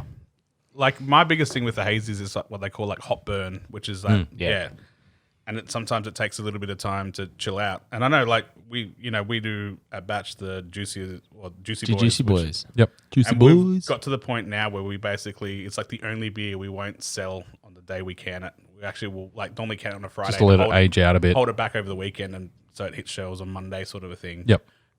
Because of that, and it's like. I just thought that was so convenient green. because that's when you're off and I'm on. I'm on to him. It's my gift to you. I mean, it's a gift because then I get a fresh pour pack to take home. And I'm like, Yeah. oh, hello. But yeah, it is one of those beers where it's like licking a pine cone. Yeah. Like, yeah. And it's funny how just this 3 days can make big Such a difference. Yeah. Well, yeah, we were talking about it on the train on the way up with oatcream IPAs. They're like the new kind of fun thing that everyone's bringing out. Which It's like I almost misspelt on the last episode as oak. Carry on. Oak cream. Oak cream. The cream of an oak. Well, how do you cream an oak? How do you cream an oat? Oat milk. You squeeze the oat. Oat milk. Find me a nipple and we'll talk about milk. Oh, look, I agree with you on that. There are breweries in Scandinavia that have actually been just pouring like Tetra packs of oat milk into tanks. Wow. Yeah. Craziness. I'm actually not that surprised at that. That makes sense. But we were talking about how like they're usually pretty super sweet from that oat milk, but if you let them sit for like a week or two, then it mellows out quite nicely, and it for me changes the flavor and makes it far more enjoyable. Makes a lot of sense. 99% of the time, you want beers to be drunk as fresh as possible. Yeah. But, there are, these... Although sours tend to not really make much of a difference. A good dark beer can sit and age for 12 months in the fridge if you're careful. Yeah, as long as it's got like a good malt structure and high ABV, it's normally pretty good to age. But I had some doctor's orders. Oh, fuck. Oh yeah, It's completely escaped me now. The hot stone beer that he made, he actually poured it over volcanic rock. If Dan was here, he'd know it off the straight I've still up. got the 17, 18, and 19 brewed stone Australian beers from Brewery. Stone and Wood. It might have been, actually. I think it Doc brewed was. a lot of his beers at AB. I think it was. But yeah, they sat in my fridge for a solid 18 months, and I tried it when it was fresh, and I could not tell you the difference. Now, obviously, 18 months is a long time for your memory with flavours, but it was very, very drinkable 18 months on. Well, we cracked a beer from 2015, last month at the brewery. Ballsy. Yeah, it was a Scotch ale, so it's like big, malty, high ABV. But yeah, we had a keg left from 2015, so we did 2015 and 2020 side by side. Just to compare them. Yeah, it was interesting. Stood up?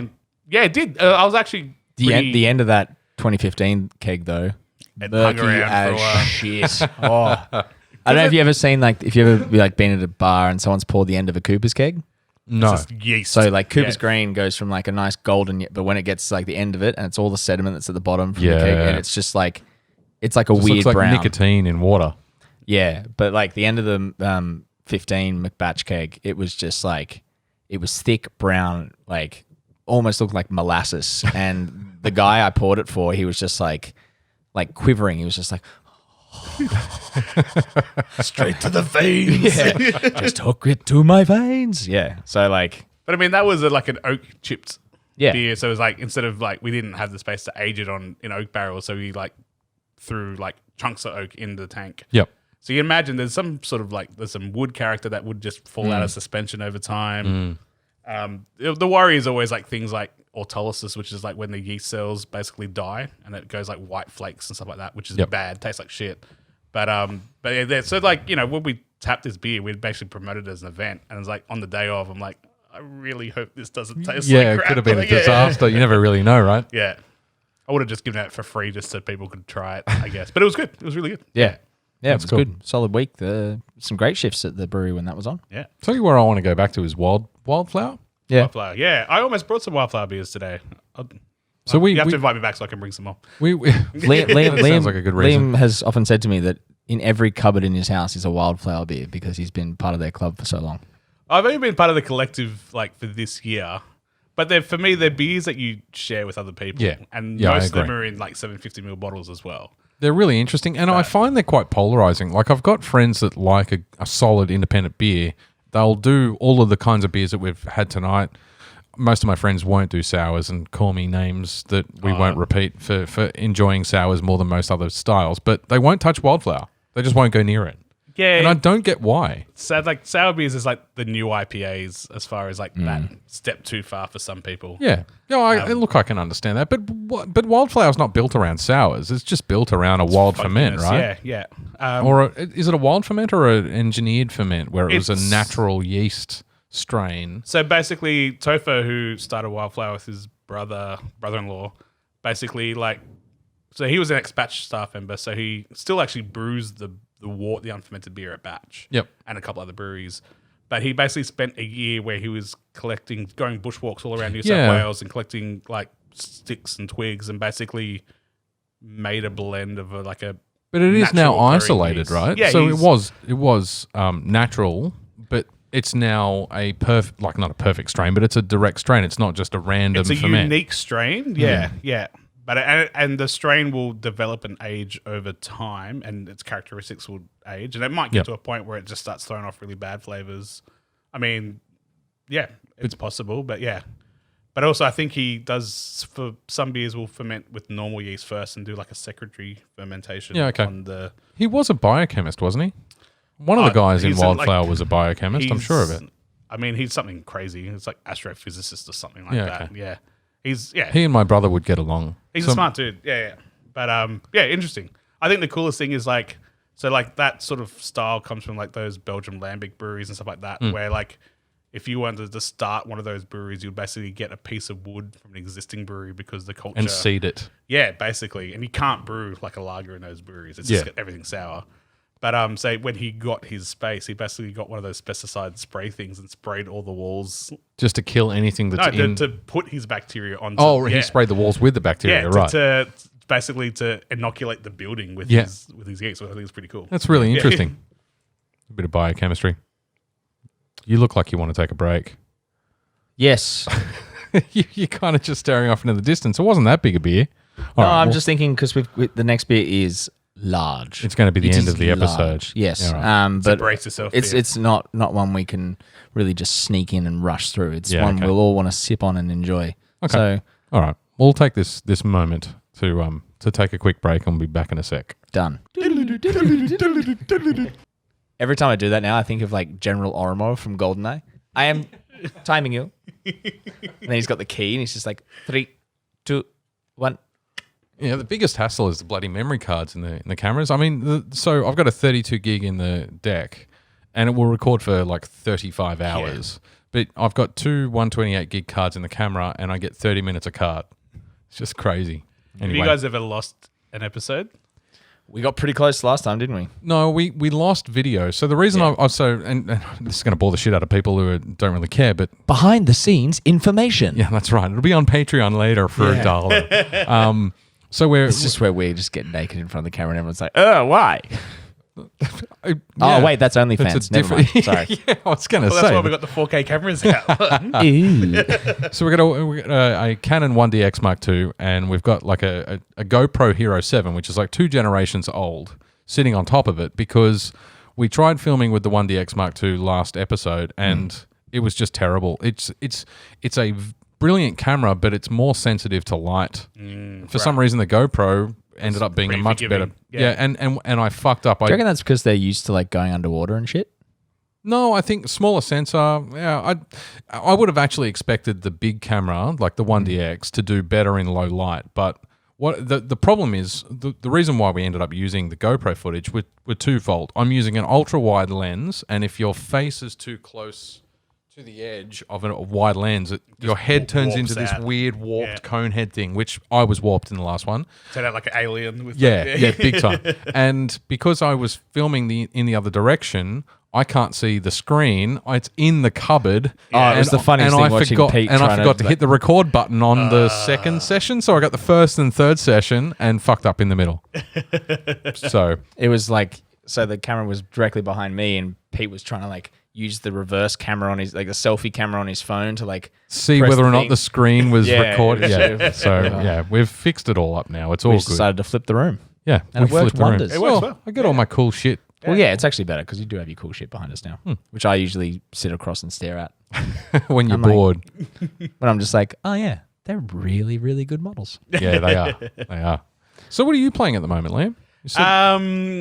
What have I been playing? PlayStation or Xbox?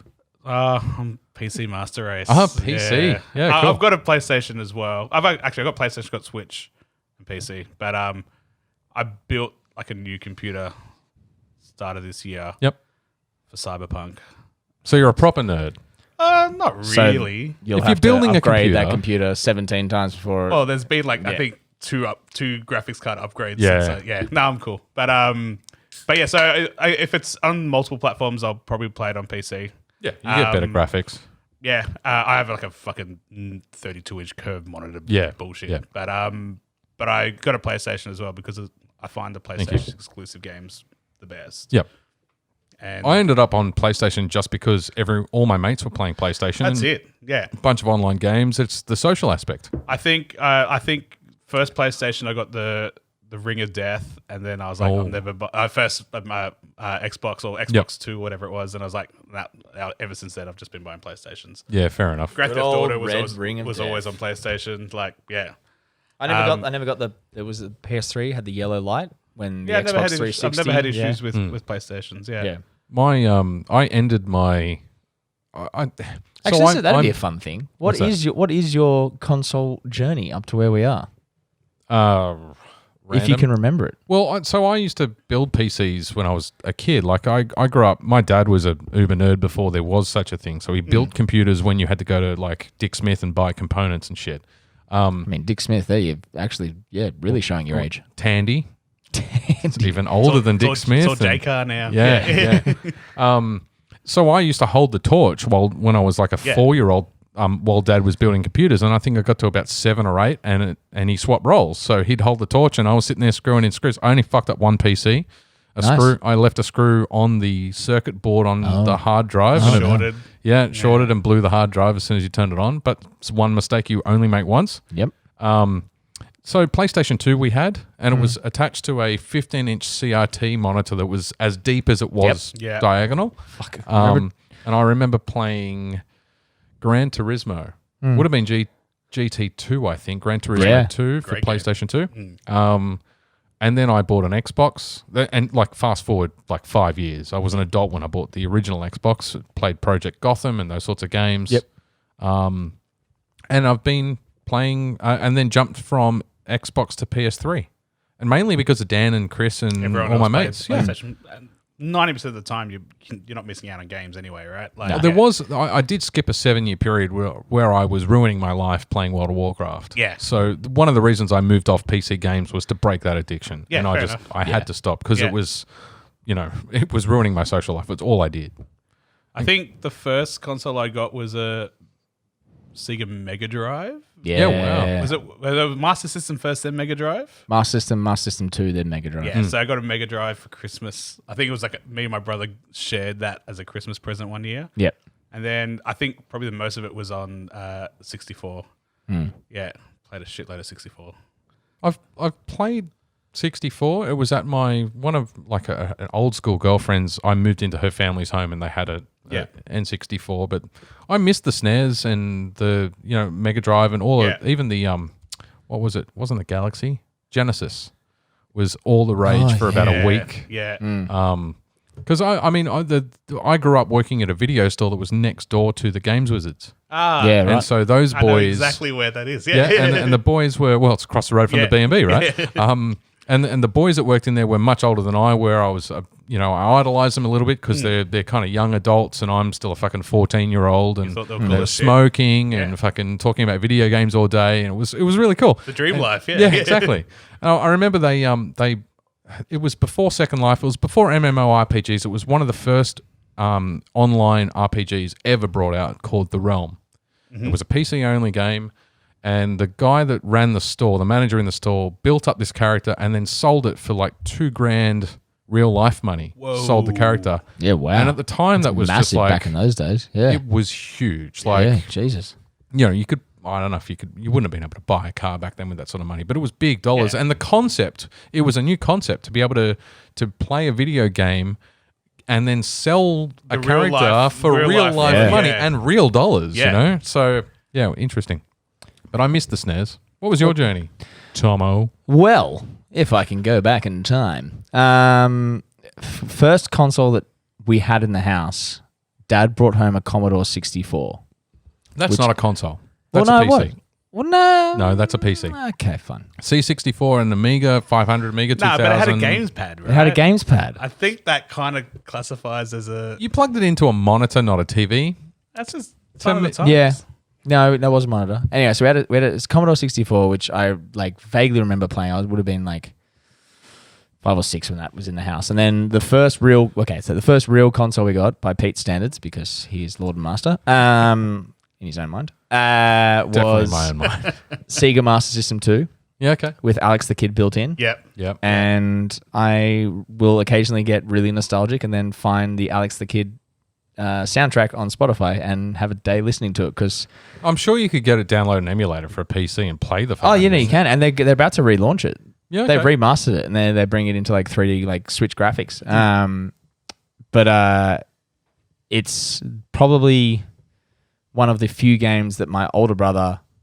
So I'm one of 5, and we're all about 5 years apart. And my older brother, it's the only game I think he ever finished that I never did, because I couldn't finish it, and then that started this whole thing, and then I took over as the gamer of the thing, and then we had a 64, which was our main console for years. I was the reigning champion of GoldenEye by the end of the time. Yep. That was the one game I played on N64, by the way. We still have the 64 in the family. Oh, and Mario World 64, I think it was. The 3D Super Mario one. 64. It was the 3D one that they brought out. Yeah. So yeah, we had the 64, which I played to absolute death. I had to rebuild controllers. It was my first ever time doing that. You know, the weird powdery stuff. Yeah, the weird powdery stuff on, and that was a great controller. I loved that one. And then me and my older brother got a PS2, and then that was the start of my Sony. I had a GameCube, but it was just mine. And then we had a Wii. The kids mainly used it for like Wii Sports and all that kind of stuff. I played the Zeldas and like I did own a Wii in between. a couple of games. But Forgettable. yeah, it wasn't really anything. And then I got a PS3, and then since then I've been Sony exclusive. PS4, and then I've got to say, the crossover marketing worked in my brain, because I went out of my way to buy a Sony TV just because I wanted to stay inside that ecosystem, right. even though it offers absolutely no advantage playing a They have PlayStation tried on a doing Sony like TV. PlayStation. Well, I mean, I'm kind of the settings and same. stuff Like, that, I've got a right? Samsung TV, computer, and phone. Yeah, okay. You're in the ecosystem. Yeah. I see. I'd never buy a branded computer because I suppose laptop different, but PC. It's laptop. Yeah, okay. So I've always built my own PC because you save so much fucking money not paying some other guy to do it. It's fun. It's adults Lego, man. Yeah, Like, it it's amazing. totally is. Or Meccano. You can show your age and talking about Meccano. Oh, no, we had Meccano. It's great. But so you're right. So my first PC, and hopefully the statute of limitations on video game piracy is well and truly passed. But when I was growing up, the Amiga and the Commodore 64, my dad would just come home with like a bread box full of discs. That's that's why we I'm had a that on gamer. on Dad's. Dad had one of the first color Macs. Yep. And the amount of Prince of Persia we played, like the original side-scrolling Prince of Persia, and then Chuck Yeager's Air Combat. Yep. And it's the worst 3D graphics, and Bolo, the tank game. I don't know if you ever played Bolo. I remember the You know name. it, yeah. But I got fond memories of like Leisure Suit Larry and Space Sure, Quest. yeah, fond memories of Leisure Suit Larry. I was a Everyone kid, did. right? Space Quest, Heroes Quest, Z Yep. for Zachariah is probably a little bit out there. I was really happy that because I had fond memories of a game called Sid Meier's Pirates, which I remember playing as a kid, and so many games I reprocess as an adult now, and it's like, I finally get that game because I was too young to understand what the fuck I was doing. My dad would literally hand me a bread box with 200 floppy disks in it, and started at five and a quarter on the C64, and ended up being the 3.5-inch discs. 3.5? Yeah. Yeah. Floppies, yeah. And there'd just be 200 I've still discs, got a and you say, 3.5-inch floppy. go through these and tell me which ones you want me to copy. And that was my job. That's why I ended up being into video games, because I would literally sit there and just play 200 games back to back and go, I want good. these 40. Yeah. And then we ended up having like a stack of bread boxes full of games. Oh, yeah, you had that to, yeah. And he had to print out a catalog. So he had to number and name the discs. And it'd be from 1 to like 14,000 or 1,400. And then you'd go through the catalog alphabetically and, disc 232, flick through to 232. I want to play that game. Yeah. So there was Commander. Commander was an aircraft carrier game. It was one of the early 3D ones. Yep. I've played some games, and I think it's almost a shame. I feel a bit bad for people growing up these days, like kids these days. I sound fucking old now, but they don't get that history. There's so many things that are coming out today that have such a rich history. There's 20, 30, 40 years of gaming history that they're completely oblivious to. They just kind of come in and go, I know everything about blah, blah, blah because I've played, the fourth game in the series. Yeah. So it's like, what about the 18 other trillion hours of Fortnite. And It's like I've played Grand Theft Auto from Grand Theft Auto 1. Yes, Like, as have I. Yeah, the top down and the fucking the Hare Krishnas that you fucking mow down in a row and probably wouldn't get away with putting that in a game these days. But so much PC has changed over that time. Yeah. Well, it's like when they remade or did the remaster or remake kind of thing of Duke Nukem, and everyone just like it got launched, and everyone's just like, oh, why did we ever like this? This just did not age well. Yeah, tastes do change over time, though. I mean, it's not just politically correct society; it's also taste. Yeah. But that's what I've been playing recently. I got the Super Mario Galaxy All Stars, which is like the 3. I almost bought a Switch the other day because my friend Charlie, she got the 3 Marios in one, and I really want to play Mario 64 again. I've never played much Mario. Well, that's what I've been doing, is going back and playing Mario 64. I played Donkey Kong, which is where Mario came from, right? Yeah. But never really played any Mario. I basically bought it for Super Mario Odyssey, which was like the Wii. Yeah, it was on Wii. Yeah, and that was like Galaxy, sorry. Yeah. Odyssey's Assassin's Creed. Yeah. Yeah. No, isn't that what the new? Is that the Oh, new maybe. Mario? I think you're right. I that's think the there is Switch an one. Odyssey Yeah, right. Switch. Yeah. But Super Mario Galaxy, which was fucking amazing. But yeah, I've started going back and redoing 64. I got all 120 stars. I met Yoshi on the roof. Fucking. Because I remember at that time that was It was groundbreaking. those like, penguin races. Yeah. But I love the soundtrack. Like I found there's a guy he's put all the original Super Mario 64 soundtracks onto Spotify, and I'll listen to that while I'm doing cellar work. Well, on the All Stars thing, Yeah. you get the soundtracks for each of the games on it as That's well. it. I'm buying a Switch. So I just on that topic, and going back to Sid Meier's Pirates, I actually bought a PSP because I heard that it was a downloadable game that they'd remastered for Yeah. it. And PSP was a fucking awesome console, by the way. That was really good. I never had one. Which but one was the Vita? I had the Vita. Yes. Vita was the second one. Yeah, so I had Yeah. the Vita and I had the PSP, which is the one after So that. the right? Vita was the one that PSP had was the weird, first. the weird discs. It Yep. was like the CD in a case sort of Yeah, thing. it was like and a tiny little disc. Yeah. It was like a one inch disc. Yeah, so I had that, and then I had the PSP, but I bought the PlayStation Portable originally, or the Vita, because they had a downloadable game of Sid Meier's Pirates. And I'd never won the game as a kid playing it. It was too complicated for me to understand how to play the game. And so as an adult, as a 20-something-year-old, I sat there and played it from start to finish. And I got to say, in the mid 2010s, I played this game that was written in the 80s, and it was thoroughly enjoyable. I played the shit out of that game, and I won it. Finally won it. Did it? Is it similar to other Sid Meier games in that its style? Is it that sort of same top-down tactical? No, it was quite different to like Civilization is the game that everyone knows. Well, would Associate of Sid our Meier age, with, right? Yeah. It was. You could tell how it was a precursor. Obviously, you're in a ship. It is an isometric kind of top-down view of the boat, and then the rest was just kind of cutscene, kind of poxy graphics cutscenes where you had to make choices, and and you had to run trade routes and pirate ships from them, and pretty rudimentary. But to be honest, the game mechanics are almost identical to Assassin's Creed 4. That was the last one. The Black Flag one. Yeah. So you had to, play into the wind and it would angle the boat and fire your cannons to the right or the left, depending on which control side you were leaning, and sink the other ships. And it's, I know it's chalk and cheese in terms of graphics and the game mechanics, but the actual core mechanics are almost identical. Yeah. It's amazing. Yeah, awesome. Yeah, cool. If it ain't broke, don't fix it. Should talk about this beer. We never talked about this beer. I just realized that as I picked up the can. So this was one of the last beers we had when we did our we called it the Carwyn share for the collaborational. This is a collaborational beer between Hawkers out of Melbourne and Bale Breaker Brewing Company, who are out of US. There we go. This is actually the third in a trilogy. So the guys have made, the first one was called Tom Found Friends, and then they had Steph Found a Party, and now we have Nick Feels Left Out. So a great little name of trilogies, and they're all named after friends from the guys from Hawkers. This is a massive, big IPA. So is it triple or double? I would probably call it a triple. What ABV is it? It's 10.5%. I think it Kind of on the border. Yeah, I'd probably be a double. What do they say? So this is the double imperialized version of the original Tom Needs More Friends. It's been brewed with Yakima Chief's experimental hop 692, which I know that a bunch of guys like Mountain Culture have just done a bunch of beers with them. They did some big West Coasts. And they finished by saying some things apparently work best in trilogies. A lot of things.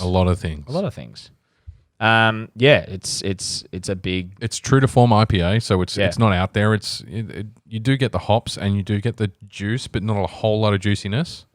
It's almost an apple juice. When it gets to this kind of ABV, it goes from tropical to apple for me. Yeah, you get that sort of malt sweetness, and it, like, It's got a massive malt base. Like Yeah. you can feel that compared, but it's also just punch in your face hops. and you like, do get the mouthfeel of a 10.5, right? Or is it 10 point 10.5, something? Yeah. I get what you mean by the apple juice, though. Yeah. And you're right, it is due to the malt sweetness as well. But you get that full, almost take your breath away alcohol hit as well. Yeah. I mean, there's no mistaking that as an imperial. That's a big beer. It's a lovely beer, though. It's a good, It is. good finisher. Yeah, great way to finish. And yeah, it was I think it was our last beer on the night. But What was your favorite out of the pack? fuck, there were some really good beers. Because there was a Des Moines Imperial Stout, which was looking very interesting. Oh yeah, the mole-ish. I actually couldn't have that because it contained chili. I am allergic to chili. Yes. So I had. So you're not a mole, you're mole-ish. Like that. No, I'm a mole. Just burrowing underground. No, I had like a. That's two potential fucking titles for the episode. There you go. I had like a sip of. I poured like a tiny mouthful into the glass, like, and took a very experimental sip with a pint of water next to it, and I was like, nope, I can't even have that. Just feel your throat closing up. Yeah. So I was just like, no, let's be safe. I've had some other like mole-ish, like, or it's what is it? It's meant to be like the Mexican chocolate, isn't Mole, it? yeah, it's a Mexican chocolate stuff. So I've had a few of the other ones where they're more on the like chocolate side and less on the chili, and it's Yeah. been like okay. But that one was just like a bit of a punch in your face chili thing. So I had like the smallest taste. I was like, no. My mate Gordo, who was next to me, was very happy to have my entire pour. Well, De Molen, I think from Netherlands or something like that. They make some like amazing dark beers. Yeah, They're I've just had known some of for their brewers. other dark beers, Yeah. and it was great. I think actually one of my favorites was the Sailor's Grave did a salted hazy pale. It was just really, really, really well made. Yeah, nice. That sounds And good. it stood up like Salted hazy pale. yeah. So it stood up like probably about like 8 beers in. So we'd had a couple of the big beers, and we had that, and it really stood up still, like in terms of just like really nailed its flavor profile. The other one that was really good was the Mr. Banks. I can't remember who they collabed with, but they did a salted pretzel imp stout. Yum. Yeah. Oh, and it was called, Making Me Thirsty, like Yeah. classic. Yeah. You have to You do have a side to, for yeah. reference of that. Yeah. And that just really nailed the brief. It tasted like chocolate salted pretzels. It just Yum. 100% nailed the brief. I didn't manage. We had the fun thing. So there were 5 of us there, and 4 of us had bought the mixed case. That's a fuckload of beer. Yeah, but at the end, it was kind of like a weird like trading scenario where we're just like, That was my favorite. I'll take one of those. yeah, what you and- got? What you got? I'll Well, see your pretzel and yeah. raise you. Well, I was like, I've got one of the Molish. One of the boys was like, have an extra triple IPA. I was like, thanks. I think. Yeah. Yeah. Kind of offloading that level of alcohol. Yeah, but we all came out on top. I managed to get another of the salted hazy pales. I was going to bring it tonight, but I know it was really we were a bit stacked with pales and IPAs today, so I left it. And then I got another of the Ever in a Day IPAs, which I'll very much enjoy. That's a at great one beer. point. Yeah. Yeah. But yeah, it was They've all been good beers. It was a great thing, and like it was pretty well priced. Like I think it was like $120, and that was And you got a glass as well, is that right? tiniest glass known to man. It's probably what they would have been serving the beers Yeah, at it was the meant to be festival. like a festival collaboration Yeah. of glass. So Yeah. it was It's like a pony. yeah, max 200 ml pour. Yeah, okay. But I I was don't going to think say my smallest glasses are Founders, and it's still a full size glass. It was just yeah. Little baby 300 one. Yeah. Yeah. We were joking because it had the ribbed stem, and we were just kind of like, cool, we got a butt plug glass. And then see one of the where- boys was like, he bought one of the Mountain Culture. They made like a nice stemless glass, but he referred to it as looked like a kangaroo's ball sack. Wouldn't you need 2 of them for that? I don't know. Never Probably seen going to it. get into the technicalities of a kangaroo's ball sack. Never been that close to one. I just assumed. I think he did buy 2 though, and he filled them both with one of their hazies, and it just like sent a photo. What of were some those weird like meditational balls? Yeah, yeah. stress balls. You just I rolling around. think my grandfather had a kangaroo scrotum leather coin pouch for a long time. I've seen those before. Yeah. Yeah, right. As you do. Throw that down on the bar. As But you're knowing my collecting your grandfather, he bounty. probably shot the kangaroo and fucking skinned it too, because that was the sort of guy he was. I think we've got to wrap the episode pretty soon. Just while Dan's on here, I just wanted to rub it in that Cyberpunk 2077 has been delayed yet again. Oh, he's gonna cry. This is the first one I'm actually slightly upset about. Yeah. I've been pretty cool up to this point, but 10th of December is the current release date. Yeah, that'll get delayed. And they, well, I don't know. It's getting to the point where they literally just gonna have to ship a game. Yeah, and just Wasn't a day zero it was patch. first like March or something like Yeah, that. yeah. Like I built a new computer But they to For it, play it. Yeah. what they've said is the reason for the delay this time was that they've been caught off guard because it was March. It was a PS4 release. It was an Xbox, whatever the current model, and then next gen got released or announced, and they've said, right, we're going to hold this game back to do it properly for a next gen release. Yeah. And so the latest delay, they did say, look, we understand that a lot of people are going to be upset and emotional about it, but we are launching one game on 9 platforms simultaneously. Like, Yeah, it's ridiculous. you got to pay respect to the guys. Yeah. That's a lot of bug testing. And they're I don't think they're a big they're not a big company. There's Project Red. CD Project. Yeah, I can yeah. forget like the order some- of words, but they're yeah. like dudes from Poland just cracking it out. I mean, yeah. the Witcher 3 is really or Witcher is their IP, and then they've got this. Yeah. There's not much else that they do, I don't think. Not that I know of. That's the only 2 games that I know. But Dan would know. He has an encyclopedic knowledge of that company after he's a mad Witcher nerd. So, yeah, sorry, he Dan. read the books, right? Yeah. Yeah, no, he's And I will go back and read those books. Yeah, he's I'd like to. upsold them very well. It's I had a weird one the other day. So as I've mentioned, going to take us away. it is going to be. We'll finish on this one. So I've been playing Anthem, which was a BioWare release. Absolutely torn to shreds when it got released for being kind of like No Man's Sky. Just like Pointless. I wouldn't say pointless. It was more just like Plotless? Not finished. Not finished. Right. You promised this game and you shipped out X. And I did actually watch. I still reckon No Man's Sky is the only company or the only game That's maker redeemed itself. that has been successfully sued for false advertising. Like lots of games have come out where the blurb didn't match the game, but Yeah, No Man's Sky was successfully sued in the US for this is what my game says on the back of the box that it delivers, and it didn't deliver anything near it. Yeah, I mean, this is BioWare with EA, so they were perfectly bland on the back, so that would never happen. But they just released a whole bunch of shit about how they're relaunching. They're doing it as Anthem 2.0. Yeah, okay. And I'm now like, I was going to leave it and maybe come back to it once I finish playing Medieval, but now I've chucked it back in and I've forgotten about Avengers and Squadrons because I'm like, no, I want to platinum this and be done with it. It cost me $4. I've had more than my $4 worth of gameplay. Fair enough. You know, it's Avatar meets Iron Man. It's a bit of fun. But they're basically building the entire structure of the game from the ground up. And they're Are they completely... reselling it to you, or do you? I don't know what they're actually planning to do because they haven't... If you own Anthem 2, do you get 2 point? Or if you own I Anthem, do you get imagine Anthem you 2.0? it'd be an update, but I'm also now They kind wouldn't of- be able to resell it. No, they wouldn't be That'd be a reselling. dog it. move. that'd Yeah. be- But my biggest Company thing is suicide. like Although it is EA, they don't really give a shit. they got right? enough money they can pay for it. My big thing is like I've gotten to X amount or X point in doing all the collectibles bullshit, which is the hardest part of platinuming this game. Is you have to play all the classes once and go through upgrade all their abilities once. Yep. And then find all these collectibles, which it's a massive map. It's the old AC Feathers game. Pretty much same thing.